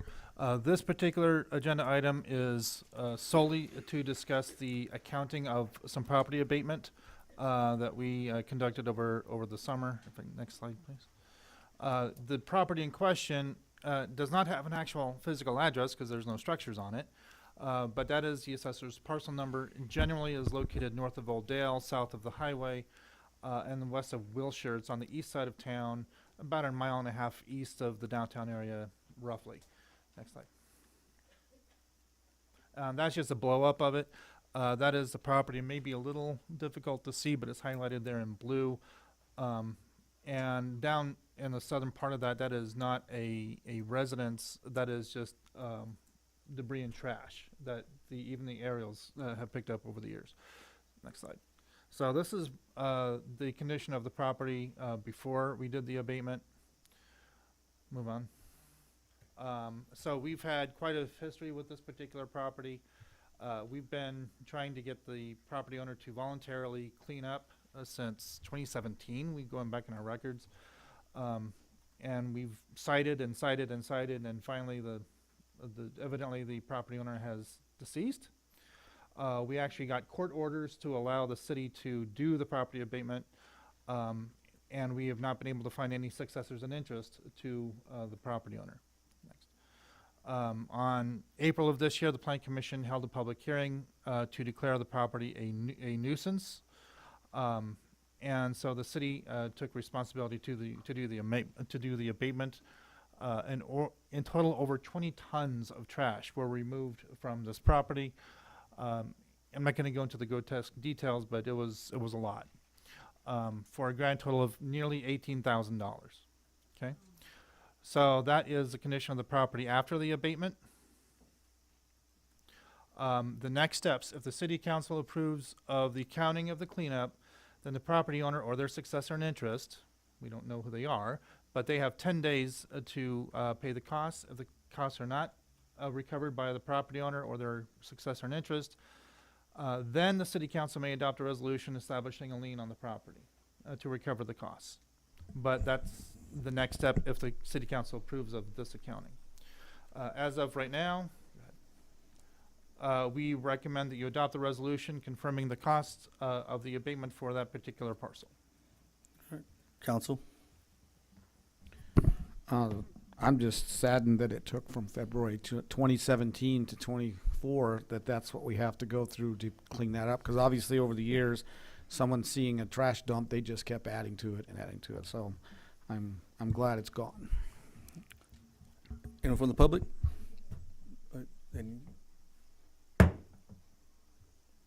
Nope. All right. Back to council. What's that? Roger.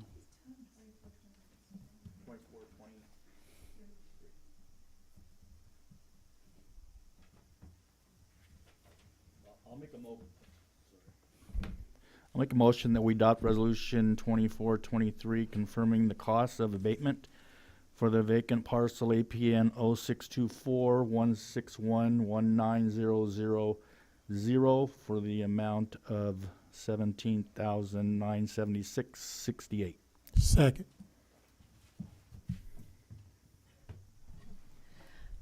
Councilmember Mintz, Aye. Councilmember Scott, Aye. Councilmember Wright, Aye. Mayor Pro Tem Klink, Aye. Mayor Buildering. Aye. Approved 5-0.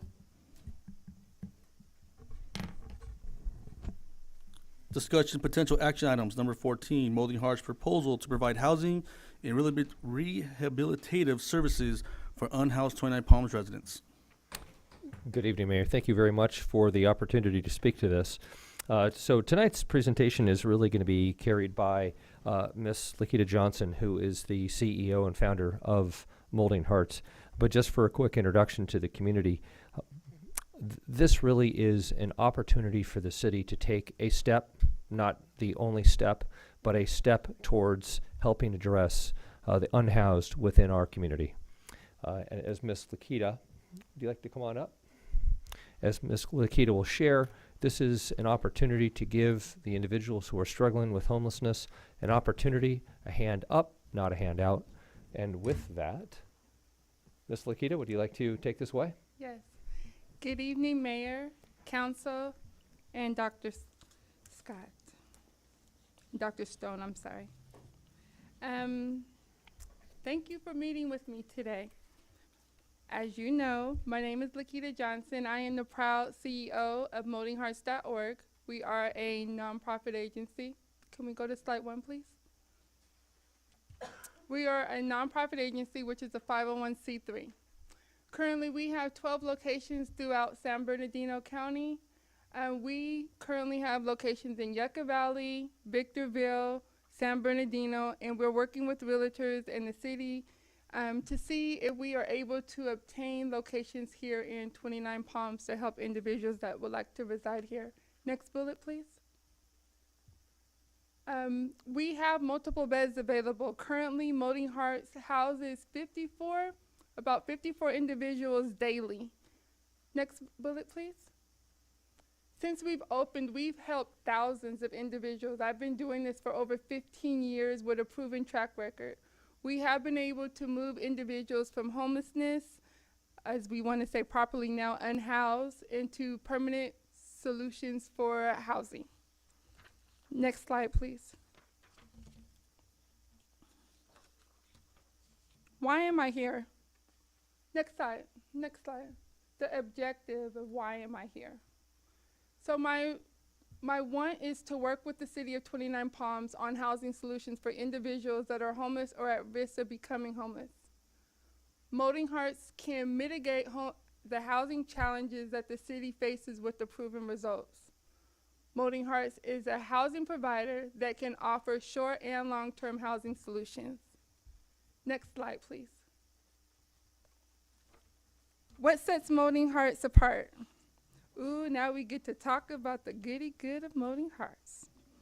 So when you look at individuals that need housing, the blessing that I have is I just was not fine with just housing individuals that were on Social Security or taking them in for a 30-day Band-Aid. I decided that I wanted to do something bigger, better, give them something that they can really feel like I can make a difference. So Lakita and Molding Hearts went after government contracts. So therefore, what does that mean? Everyone says, oh, okay, woohoo, you have government contracts. Could you imagine having the ability to be housed for 1 year and save all of your income? In order to be into our programs, we require you to work. We require you to save 80% of your income. We have acquired contracts with the probation department. Did you know that if an individual commits a crime in your area, they are actually returned to that same area? Having a contract, I basically house the individuals that were not walking properly to make them walk properly. We call it reacclimating them back into society in a healthy way. What that means to me is I'm holding you accountable. Yes, you messed up, but you can have a second chance. This time, let's do it right. We're offering them employment as well as housing. We also collaborate with the County of San Bernardino Department of Behavioral Health. Because let's be honest, many individuals that are homeless right now are actually suffering from mental health issues. We collaborate with the Valley Star. Faith, I work very close with. I love her. She basically gets it in the mud just like me. We basically have low barriers. We let individuals come into our program. I house them. So what we call Molding Hearts is I'm the carrot. Because when you have a collaboration mindset, you understand that Valley Star does the therapeutic services. But just think, if you're working or if you have a problem, if you don't have a house to go to, it just doesn't make sense. So that's the reason why the collaboration mindset really does work. Next slide, please. Our housing provides positive environments, interface settings for clients, interface with case management and clinicians. Molding Hearts provides 3 meals and 2 snacks daily. So even if an individual comes to us on Social Security at $800 a month, if you guys can break that down, that's $26. I don't know about you guys, McDonald's is more than $26. And we're giving 3 meals, and I'm not talking about banquet meals, home cooked meals, 2 snacks, as well as case management. That breaks down to when people say, are you doing this for the money? That's less than $1 an hour per client. Our staff is trained, and the way that we're able to make it work is because we have multiple streams of income. Next slide, please. This is a place to call home. Y'all like it. You would like to live there.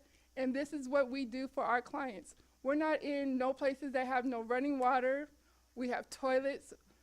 This is a place that you would say, I would rent a place from there, because this is a place that you could definitely call home. Next slide, please.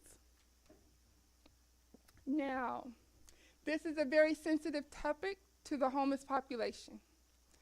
Grants Pass versus Johnson. The Supreme Court made a ruling in this case. Grant Pass versus Johnson is happening come January. And that's the reason why I'm here. Many people think that I am trying to say, this is what's happening and this is why you need to come to Molding Hearts. I'm trying to have a proactive approach. Why should homelessness be a crime? And why did I fight so hard with my agency to make it capable for individuals to have the resources and don't go out and share the word? I don't want to have a reactive approach. I don't want everyone coming to us in January, February saying, help me, when we can do it peacefully now. Next slide, please. Okay. Barriers and solutions to homelessness, including increasing access to affordable housing, shared housing options. And what does that mean? So it's expensive. Housing is very expensive right now. I don't know about you guys, everything is expensive. But just look at this scenario. We have 3 people who are on Social Security. They can't afford it by themselves, but if we have a shared housing where all 3 of them are actually living together because they have like minds, it makes it work. We're providing supportive services even after they go to the shared living option. That's permanent housing. Hopefully, they will be able to live together cohesively, affordably, and not be discriminated against because they're like minds. These are some of the strategies that we use. Counties and communities need enough support housing. They need enough supportive housing to help those currently experiencing chronic homelessness and those at risk of becoming chronically homeless. Right now, housing is a shortage for individuals that are working. There's a shortage even if you're homeless. That's the reason why my agency does not just focus on 29 Palms. It does not just focus on Yucca Valley, Victorville, or San Bernardino. We meet the clients where they are and for the resources that they are going to actually need. So if you need some type of resources that are detox or something like that, that might be in Victorville. You might need another resource that might be in San Bernardino. I'm not saying that I want to uproot individuals from their homes. I'm saying I want to give you an option to have the resources that you need. If it's 29, let's make it here in 29. But I want to give options for outcomes. Crisis response. We work close with the CRT. When individuals come from the CRT or they're coming from inroads, I am the housing provider. If you're coming from probation, I'm the housing provider. And also, if you're coming from the Department of Behavioral Health, I am the housing provider. I have contracts, and I'm the only one in the East Valley region. An effective crisis response system can help people exit homelessness quickly with resources. I'm so proud to say right now, my focus was always on individuals that were homeless, unhoused. Now we're focusing with HAP funding. If an individual's family is homeless and they have a child that is aged 12 to 25, we can help them with funding that might be able to keep them in their housing where their family is not taken apart. I'm proud of that. Next slide, please. So when people wonder how much does it cost for us to run our facilities? Food, rent, mortgage, because some of them I own, utilities, internet, phone, laundry facilities, surveillance, landscaping, laundry facilities, transportation and insurance, clothing if needed, hygiene, bedding, cleaning supplies, staffing. It costs us about $8,000 to $10,000 depending on the amount. So if each location holds 6 people and we have 5 locations to cover just 30 clients, that's like $50,000 a month. And with me only asking for $24,500, it shows that we're not asking for money in order to do anything but in order to get the ball rolling to help individuals in need. Next slide, please. People ask, what do we do? The program that helps low-income people increase their income can support housing stability. We collaborate with agencies that will employ our population.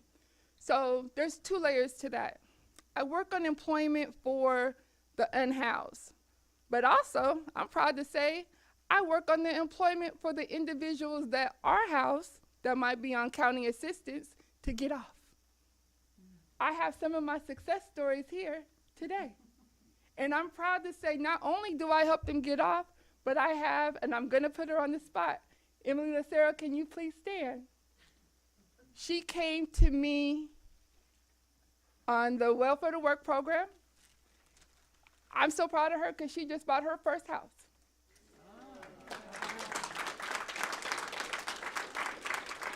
And the great thing about it is I don't work just on the one person. Can you please stand up, Serenity? Serenity is my junior muffin buffin. This is her daughter. I pour into her just like I pour into her mother. It's a holistic approach. You have to not just help the one person who's unhoused. You have to help the person that's housed that could possibly be unhoused, and you also have to help their children to make sure that it's a holistic approach. Please note, Social Security recipients that have an income, that Social Security income is to be used to support and sustain your housing. That income, you still can work, but it's limited to the extra income that you can actually make. So you won't qualify for a lot of the programs because the government already feels that you have a source of income, but we still work to show that you can still work, but we have to watch your limits. The next slide, please. Do you have any questions for me, Council, today? Question, Council? Okay. Public? Did you get the form? Okay. Maybe you have to get name and address, please. I'll call these up.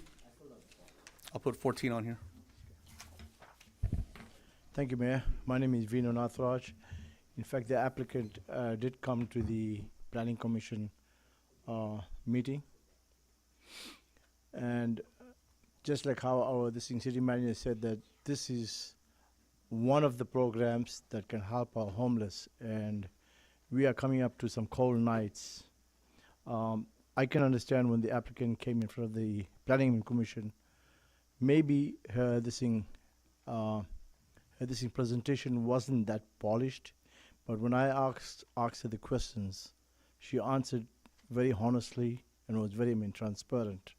I would rather deal with somebody that don't have a polished presentation, but is transparent and honest, than having to deal with somebody that has a polished presentation and come and scam us. And I'm sure she'll do a good work for our city and she'll help the people in need. Thanks. Thank you. Next, Faith Nicholson. Did I say that right? Okay.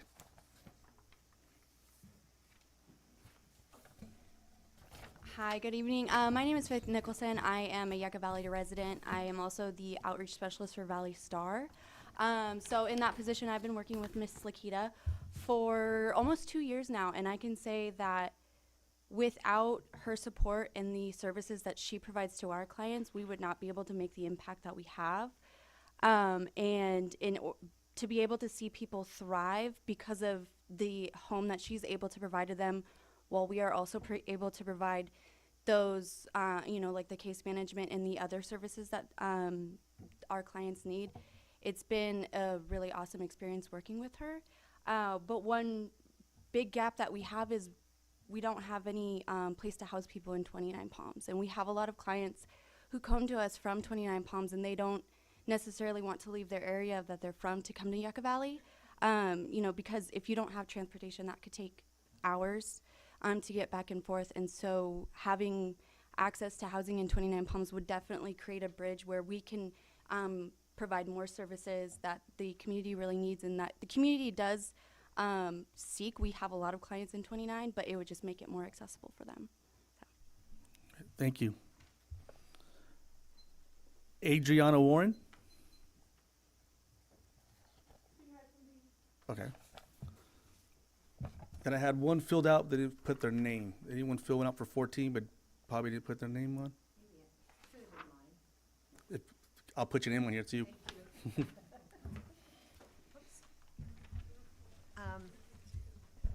I know Lakita also for many years, and I know her program.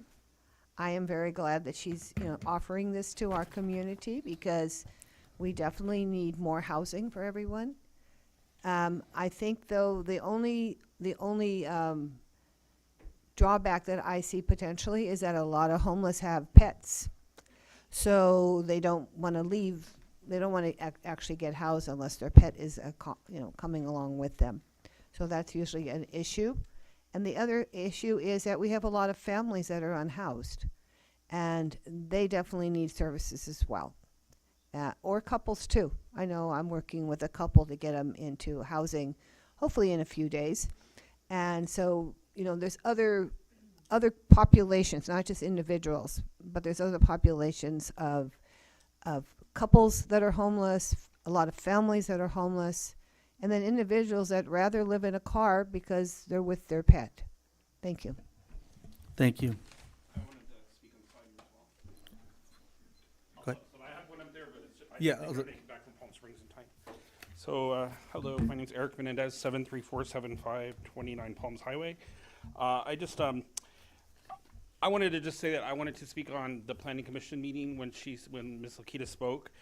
I was just a little disappointed in the execution on that, and I would hope next time we have someone come in to do a presentation, we can either have city staff or someone be a little more, maybe help review the proposals and stuff to make sure someone doesn't come to the city and kind of feel like she did. If you're going to crucify me for something, crucify me for trying. I mean, that really kind of resonated with me because I think myself and a lot of people around the city kind of feel like that sometimes when we come up to bring something to council or commissions or tourism boards. No one should be made to feel that way when bringing an item or agenda before the city. As we move towards a new year, we need to focus on working together to solve issues we face with our entire region. We can't solve every issue with one council meeting or commission meeting, and we need to acknowledge that. I understand we have to obey the Brown Act. I just took a seat on the Morongo Basin Healthcare District Board on the community health side, and I have sat with the CEO and talked about resources in this area, and so she agrees as well. We need more resources. For two small towns, I think we do a great job. And I've been talking a lot with Mayor Lombardo. I spent practically the whole weekend with him at the Yucca Valley Film Festival. And there was a lot of great things that happened over there. They played a couple screenings of movies that were very relevant to what we're going through. So I think we just all need to work together and slow down and approach this from a holistic regional perspective. And Ms. Lakita, thank you for everything you do. And I think, congratulations on our election and getting all worked out. I'm looking forward to Ms. Ramirez coming on board to the council because I think as a nurse, I think we need someone like that up there to offer a different perspective, and hopefully we can get things done next year. Thank you very much. Thank you. Also received the email from Ms. Cindy Bernard on the topic also.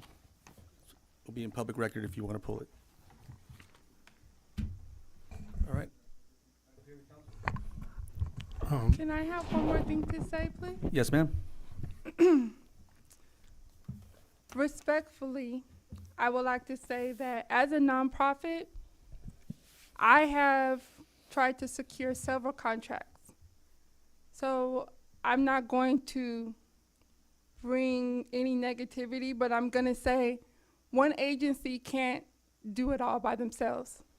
And Ms. Astrid, you're a housing provider. Step your game up. If you want to house individuals that have animals, you handle that part of the stick. If you want to handle families, you handle that part of the stick. My specialty is unhoused individuals, and that's what I'm going to do good at. Thank you. Thank you. Council. Motion. Question for Patrick. If anybody has a question for Lakita, so she can sit down. I'm good. Oh, you want, okay. I have a question for Patrick, not Lakita. Anyone have questions for? Oh.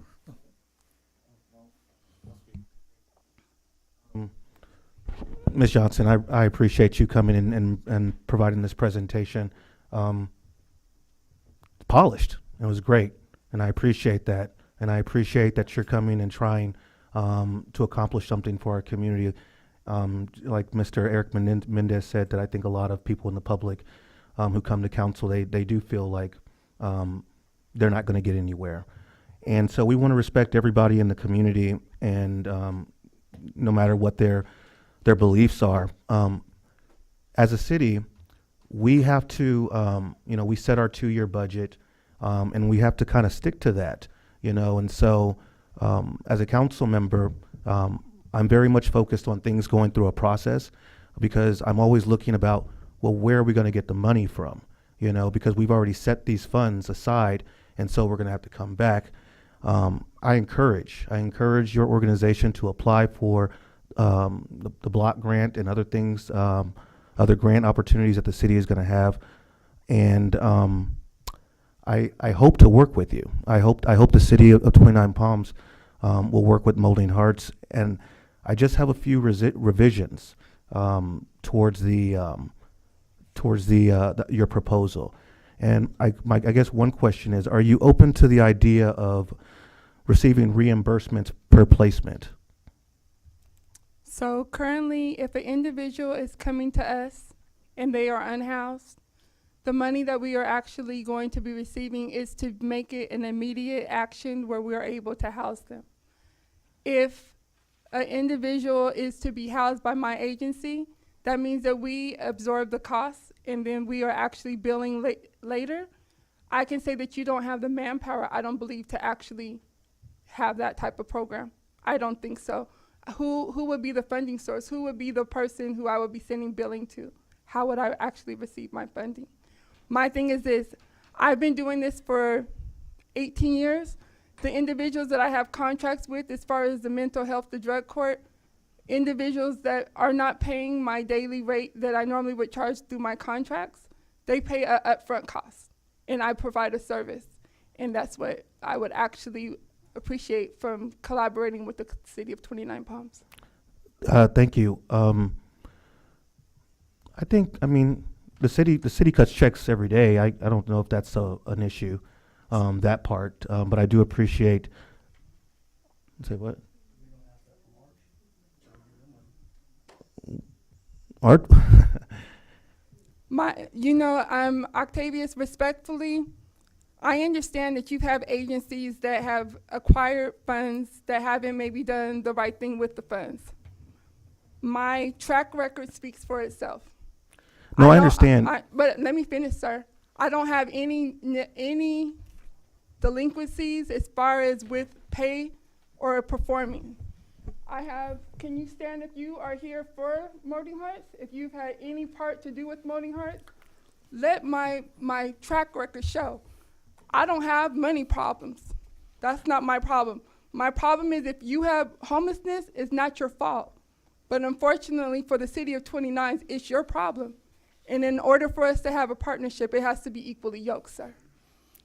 No, I understand, but the mayor made a statement, and he said we don't ask that of Arch, and we have asked for reimbursements from Arch. I just want to make that very clear, and we've also given out loans to them as well. So we have,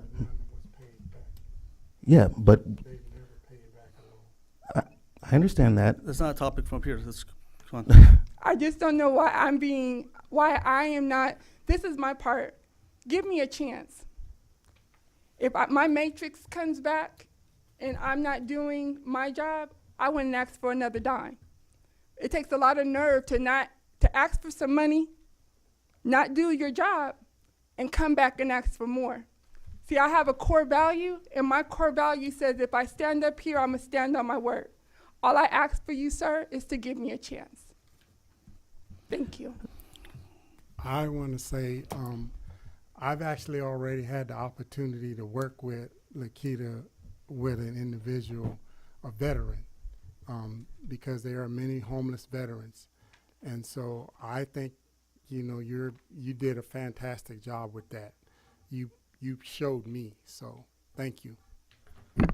Also, I was reading through the staff report, and I read back into the letters of people who wrote about, your organization and this is one of the things that I asked the city manager to do on one of our meetings that we had with yourself, Councilman Scott, and him, and the city manager. that I said, verify some of her statements for me. I mean, only because I just wanted to be verified. And he contacted these agencies, and not one of them said, don't do this. And the other ones, some of the other people who wrote very glowing letters about you. I can't even speak. So, you know, the city manager processed what I asked him to process through after that meeting. So, and some of the stuff that's written in these staff reports is because he was asked by some of the councilmen, and the homeless committee meeting was put together because it was requested to put it in front of the homeless committee. So, so yes, I think you really should get a shot at doing this, and so we can actually have a positive impact on some individuals. Thank you. But I do have a question for Patrick. Can I ask him real quick? Obviously, there's the legislation that went through the Supreme Court. It starts in January, and I realize it's not going to be against the law to be homeless, but there's going to be certain things that they're not going to be able to do anymore. Can you kind of just give us a little briefing on that? Certainly. The Mac version. What's that? The Mac version. Oh, that he can understand. So you mean you want me to go really long with this? No, I want you to make it so I understand it. The short version, for Mac's benefit, is that really, you know, since the beginning of time, the use of public property for private camping has been prohibited. In approximately 2020, the Ninth Circuit Court of Appeal, in a case out of Idaho, made a ruling that said that you cannot basically arrest people for camping in public on public property unless you have a shelter bed available for that person. A second case came out of the city of Grants Pass that confused the issue further by saying that it didn't even matter if you had a bed available for the individual person. You had to have beds available for every person who might be homeless within your jurisdiction. So that got appealed up to the U.S. Supreme Court. The U.S. Supreme Court reversed the Ninth Circuit and said that people who are violating the law, whether it's a trespassing law or any other law, are still subject to those laws, even if they happen to be homeless. And kind of the practical effect of that is that the sheriff's deputies have been sort of prevented from enforcing our anti-camping laws up until now, and starting in apparently in January, the policy of the sheriff is going to be to start enforcing those laws again. Thank It's you. not illegal to be homeless, but if you're homeless, it doesn't mean that you get to put a tent on the lawn at City Hall, is, I guess, bottom line of what that means. Thank you. I would like got to it. say something. Dr. Stone showed me that I felt like I was investigated from the top to the bottom. But the one thing that I have to say that made me so proud is, like you said, I had no negative insight from the community. I work with passion, compassion, and I care about the community, not just 29 Palms, not just Yucca Valley, but San Bernardino as a whole. If I can make a difference in one person's life, I've done my God duty. And I just thank you guys for the opportunity to be able to present and speak today. Great. Thank you. Back up here, council. Were you done? No, yeah, I just wanted to say none of this was like to be attacking you or anything like that. It's just doing our due diligence, which I've been trying to do ever since we've been burned a couple times. And I understand that Arch has received loans, and we've not, we've basically said they didn't have to pay those back. But that was us as a council giving them a try, right? It didn't work out. I mean, for certain reasons, certain things. But I don't see an issue with like maybe issuing a loan or something like that, and maybe in the future we just say, hey, you show yourself, and maybe we say that loan doesn't need to be paid back. I'm willing to give you a shot though. Either way, I'm just throwing these ideas out here for the council. Thank you. Motion. I'm ready to make a motion that we grant the Molding Hearts proposal for $24,500. I'll second.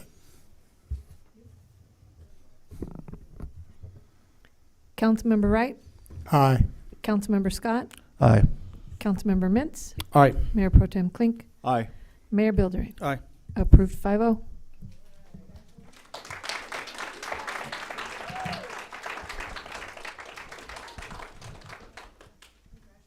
Number 15, planning for a brighter future aligned with future goals, represented by Day Actions.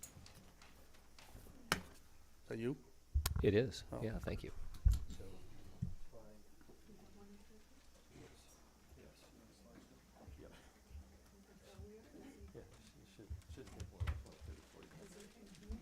Yeah, it should be. And if it's not on there, then we're going to need to take a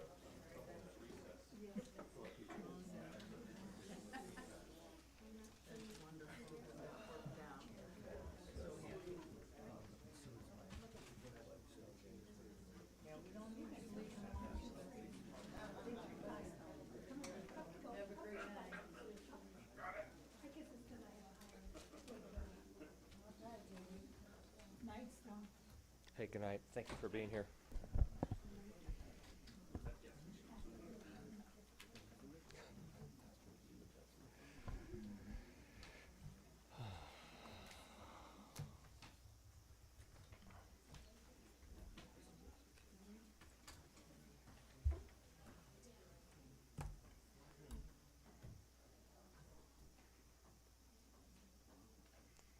All right, very good. And at some point, Mayor, we're going to probably have to explain the Hawaiian shirts. I will at the end. Okay. I was hoping to be an hour ago, but it's not happening. So. Let's go ahead.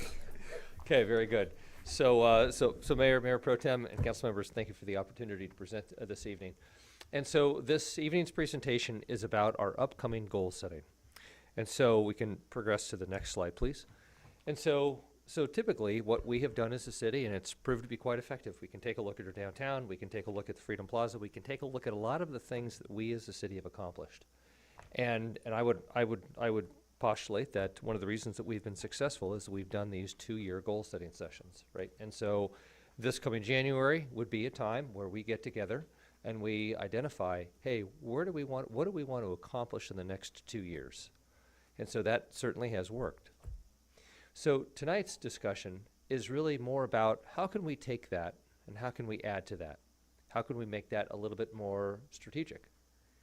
And so the presentation here this evening is really about taking the 2-year planning session and turning it into more of long-term strategic planning, where we where you as council, us as staff, as the community, really all of the stakeholders here, there's multiple stakeholders, residents, businesses, council, staff members, come together and talk about where do we want to be in 20 years?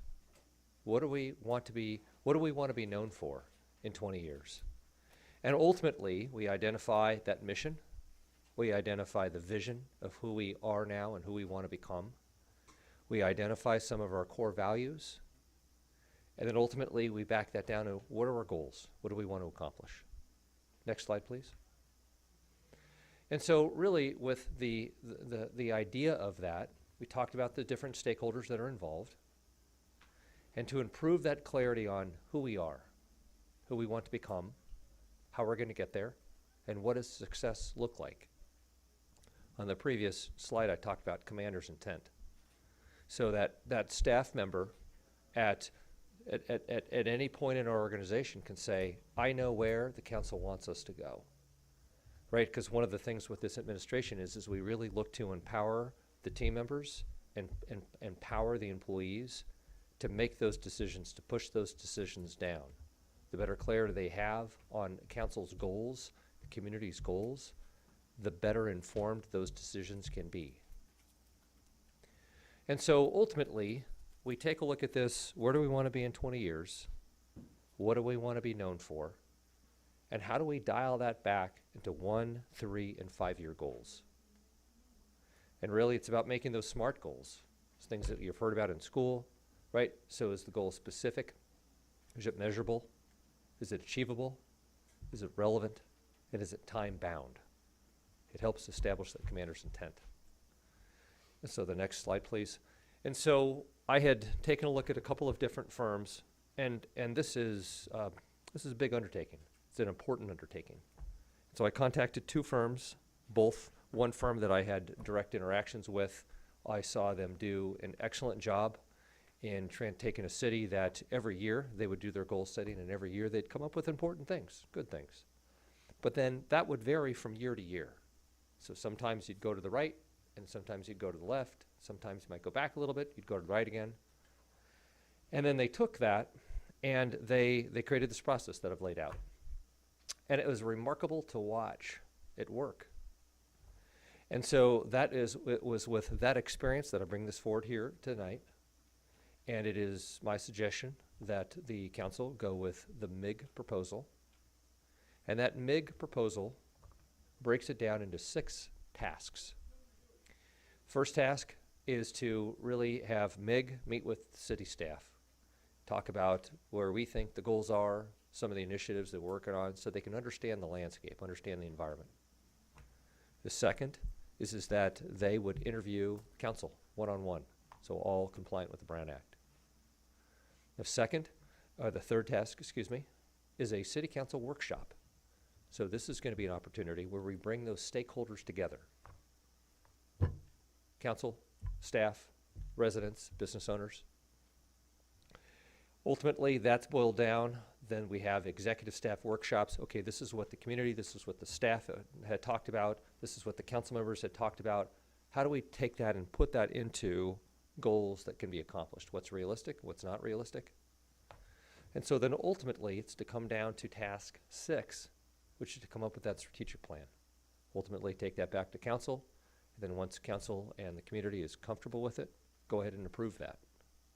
And so then there we've established what is our North Star as a city. Where do we want to be in 20 years? We've broken it down to how what we can do in year 1, in year 3, in year 5 in order to get to that 20-year goal. And so this is just a thought, this is just a suggestion. Surely, we have been successful in doing the 2-year plans. If this is something that the council is interested in, MIG has identified the cost not to exceed $30,300. I think that's a little bit light.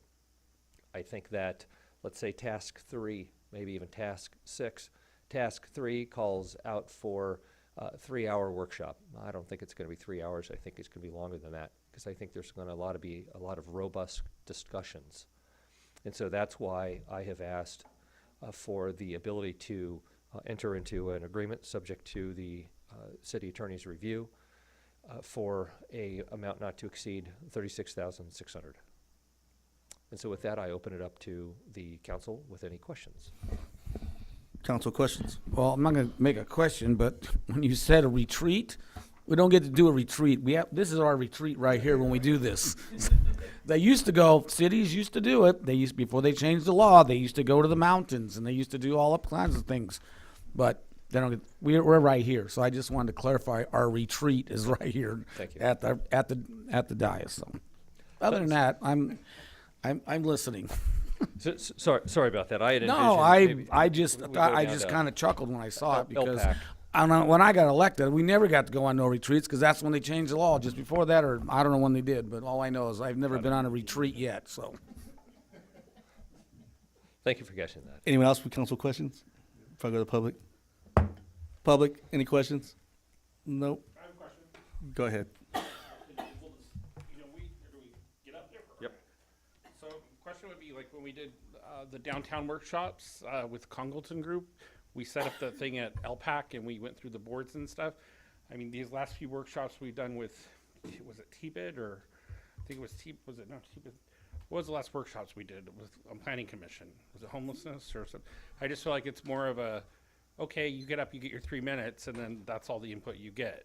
When we did the downtown planning workshop, we got to sit in a group, talk amongst ourselves, go through with the consultant, write on the vision boards. I think that was more productive as a community. I think we're disengaging a lot of our citizens, and they're feeling discouraged about trying to be involved in the process here. I mean, I made a significant investment in this community, and I just feel like a lot of the stuff I've brought to council and speak about just gets kind of, okay, next, time, you know, and it's even worse at the county, and I feel like we're not being heard, you know, so I just feel like, I hope if we're gonna spend money on this, you know, it would be nice if we could make sure there's some sort of degree of public involvement, you know, whether it be on our own as a committee or something, but something sanctioned by the city so we can feel involved. So that's all I'm gonna say.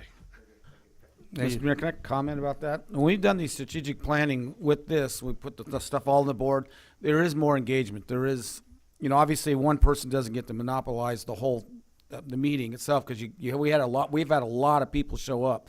But there is some back and forth in those meetings, and it's not, and obviously with the meeting, when, you know, we give 3 minutes. Some cities only give a minute for somebody to walk up there and talk. They get 1 minute. So I think the 3 minutes is, we're pretty fair.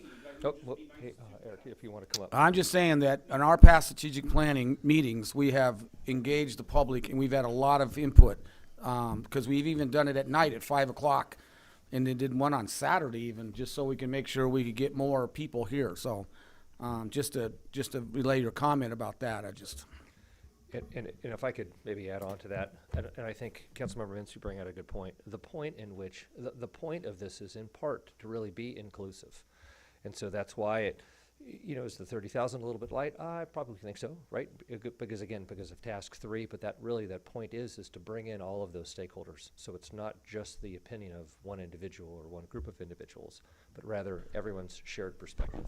I don't like it, and I'm gonna tell you why. We've been doing a lot of these, bringing in these consultants all the time, and we pay them a lot of money to do stuff that, you know, as a city we should be doing ourselves, in our opinion. Like, you know, even well, actually, I won't even do that. But I just think there's a lot more value, and, you know, we really do need to have fiscal responsibility in this city, and so I'm not comfortable giving out $36,000 to pay a consultant who's not even from our community.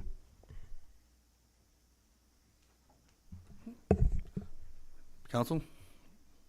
Well, that's a good point. I don't know, there's another point made today about forensic auditing, and now you're saying we're not fiscal responsible here. I think the city, with the amount of funds we keep putting into our reserve, that we have been fiscally responsible. We've never, unless we were doing a major project since I've been on the council, that we've never dipped into our reserves just because. I didn't. And I know, you know, obviously, you know, there's going to have to be budgeting money for this, but. No, I didn't mean to say that we're not being fiscally responsible, but we've had staff come here several times and say that we need to find another revenue source, right? We've had staff say we got a tight budget. We have a tight budget, so we have to be fiscal responsible. And I just don't, I mean, we've done this before without a consultant. I don't see why we need to do it right now. Well, I guess that just depends on how we want to do this one. I mean, we've done it, the last few times we've done it with staff, but, I mean, is that where we want to do, or do we want to move forward? That's got a lot going on. Our backup here. I make a motion that the city council authorizes. It's not right. Closed it already. I make a motion that the city council authorize the city manager to negotiate and enter into a contract for professional services with Moore Lacafano Goldsman Incorporated to conduct a comprehensive long-term strategic planning initiative for an amount not to exceed $36,360. I'll second it.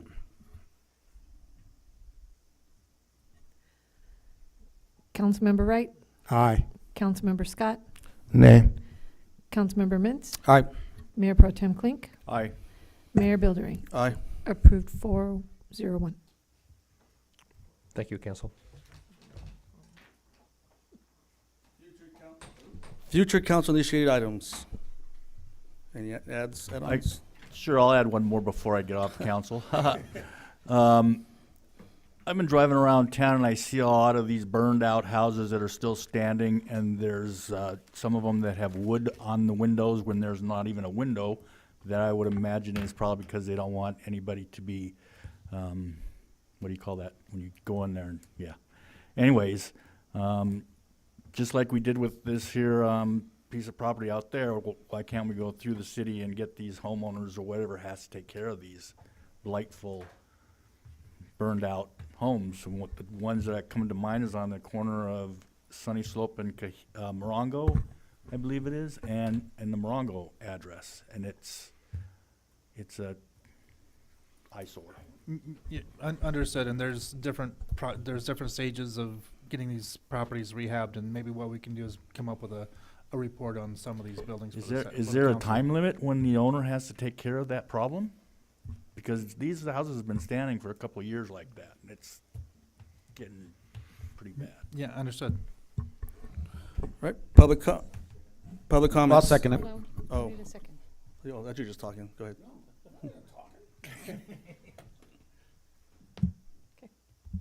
Good.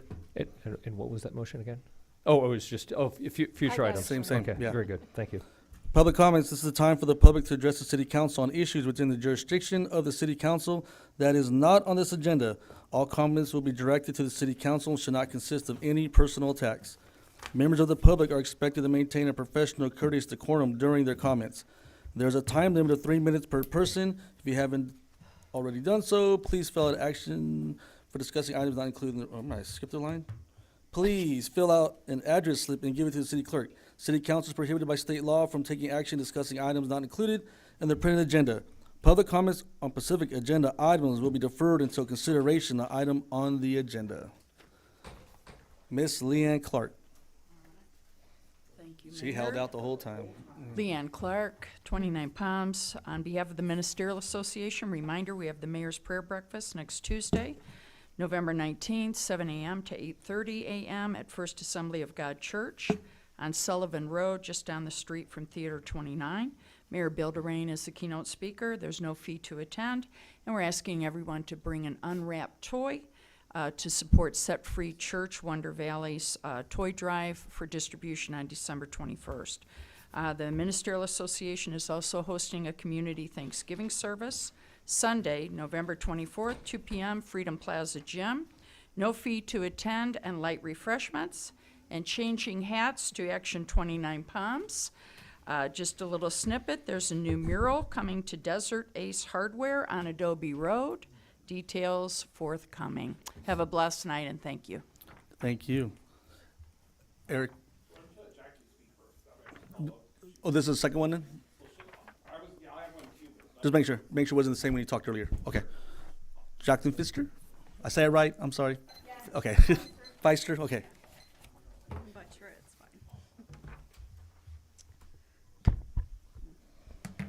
fine. My name's Jacqueline, and I'm a local business owner, and I care deeply about our tourism efforts. And I attended the recent tourism board meeting, and I was prepared to contribute to the discussion. Unfortunately, I wasn't given the opportunity to speak because the meeting had closed. This was not only disappointing, it was a violation of the Brown Act, which ensures public participation in open meetings. Tourism is crucial for our community's vitality, and collaboration between local businesses and the board is essential. By closing off public input, we're missing valuable perspectives that could drive us forward.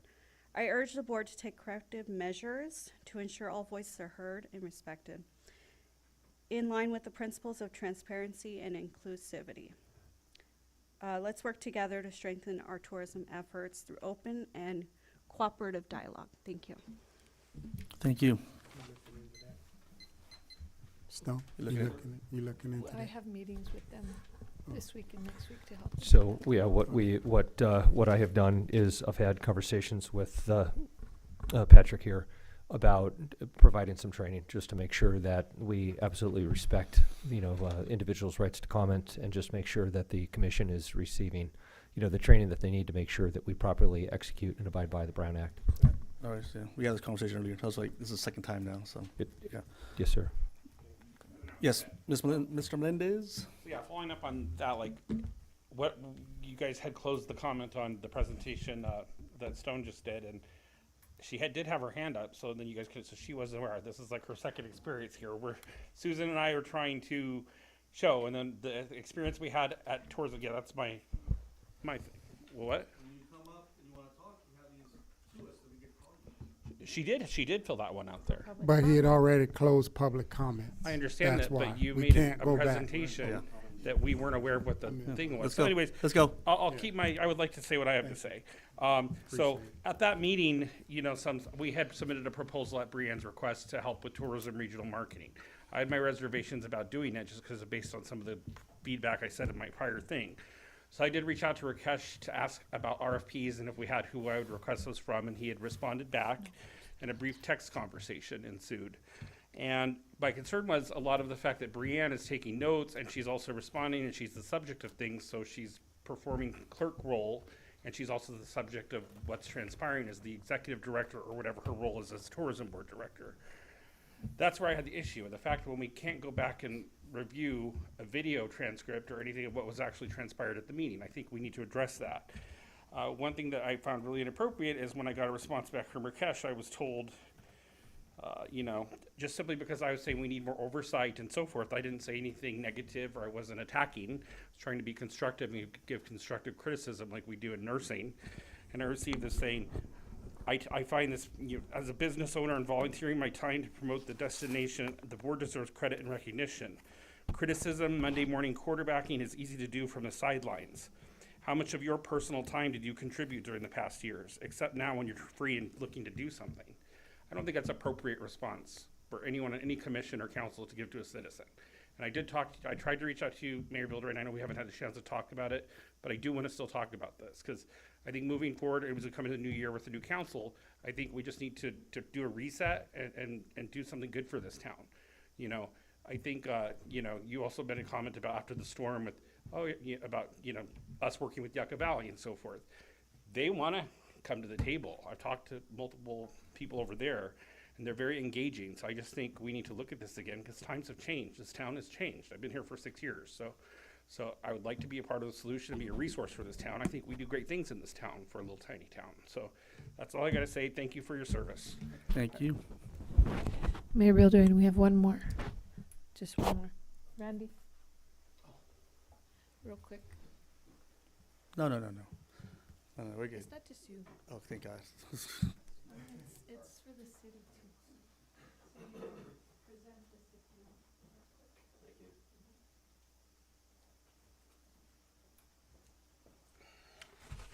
want. Mr. Mayor, councilman, and staff. I'm Randy Stevens. I'm a retired Marine, 1st Tanks Battalion. I've been here since 2001. I'm also a contractor on the base for virtual reality simulations. I manage a lot of contracts.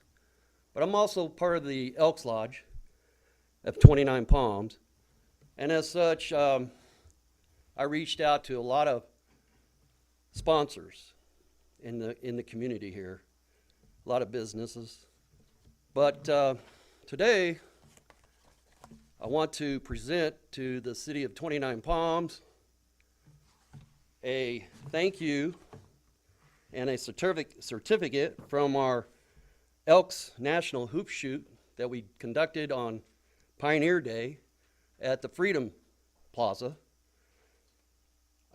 Without your help and your sponsorship in getting the word out, I don't think I would have had as many children to participate with family, and also a bleacher full of folks that are watching us.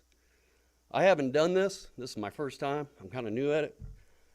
I'm the leading knight for 29 Palms Elks Lodge. They're trying to get me prepared for the Exalted Ruler next year. We'll see if that's going to work. I know I just needed to do this because you guys deserve it. All of you. So with that said, from the 2024 to 2025 Elks National Hoop Shoot, Lodge number 2134, certificate of sponsors, proudly presented to the City Hall of 29 Palms, Mayor and your council and your staff.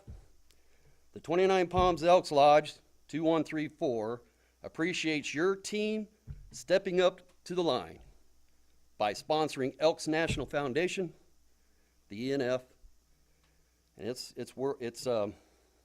across the nation here. main headquarters in Chicago, for the 8 to 13-year-olds, boys and girls, gritty kids we call them, because they just got to get up there and just do some free throws, right? They got to get 25 of those shots, and a lot of them came pretty doggone close, okay? So the Gritty Kids Hoop Shoot Contest, as of October 19th, 2024, Hoop Shoot Director, me, Randy Stevens. And I'd like to present this to the mayor, the council, and the staff. Thank you so much. Thank you. And I plan on, this is my first time here, I plan on coming back. All right. Oh, no. City manager's update. Let's see, it's not 11 o'clock yet, is it? Okay, yeah, probably, we've got plenty of time. Very good. Okay, so, I'm actually gonna work on making this quick, if you could possibly believe that. Don't work, do it. So, two things. Is council salaries. We looked into it. Cindy Canary, just a great professional within our finance department, did some research, and ultimately what we're looking at is I'm going to have to take this back before the council. My goal will be to bring it before council in maybe Q1 or Q2 of this coming year of 2025 so that we can go ahead and have the council adopt it. It's going to have a second reading, and then that will go into effect at the next council change. And so as previously was identified, the council salaries are remarkably low, and it has been, if I saw correctly, since 2002 they were set, so it is long overdue that they be changed. And so that is the protocol that I have to follow in order to effect that change. Second thing is I had the pleasure of attending not just the Marine Corps Ball, but really the 29 Palms Film Festival, and wasn't able to get there until mid Saturday. But Patrick and his wife Francois did just a fabulous job putting it on. And so for the folks who were able to attend, what just a great resource. Obviously, there's so many beautiful things about the city in terms of the arts. We've got the performing arts in Theater 29. We've got the visual arts, these incredible murals. But now we also have the literary arts, thanks to the passion of some of the writers in our community. And so I just wanted to take a moment and acknowledge them and thank them. That brought a lot of folks to our city, and that's really helping shape and define, and I believe a very positive way, what our city has and what our city offers. And so with that, I'd like to turn this over to our city attorney, Patrick Munoz. I know I'm not usually out here and don't get a chance to give you an update, but I just wanted to take this opportunity to, if you'll indulge me, just to thank Councilmember Klink for his service and to tell him what a pleasure it's been to work with him all these years. He's a gentleman. He cares about this city, and he's been a friend, and I just want to thank you. All right. Is that it, Mr. City Manager? You're done? Yes, sir. All right, so before we finish this, if you notice we're all wearing these awesome Hawaiian shirts. Mr. Klink's last official meeting, besides we have the ceremony one in December, because we don't have one next at the end of November. So we all wore Hawaiian shirts in honor of Mr. Klink, and I'm gonna let you do your thing with the birthday and adjourn this meeting. And Mayor, can we get a picture of all of us with our Hawaiian shirts on? Take a picture and have this posted up to it. Wow.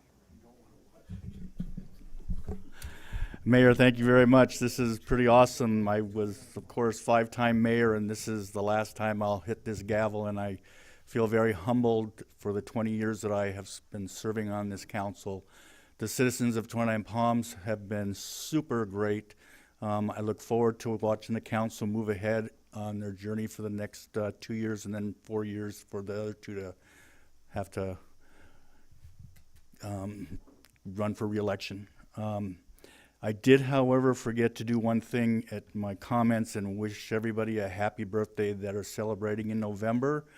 In 29 Palms, is there anybody out there right now sitting here that has a birthday in November? Don't be shy. Oh, I know. Nobody? Well, then you know what? Guess what? The city has their 37th year as being a city, November 23rd. And my mother would be 94 the same day that on the city's birthday. So I just want to sing happy birthday to the city and happy birthday to my mom. You guys can join in, okay? Happy birthday to you. Happy birthday to you. Happy birthday, City of 29 Palms and Mom. Happy birthday to you. And many more years for the city.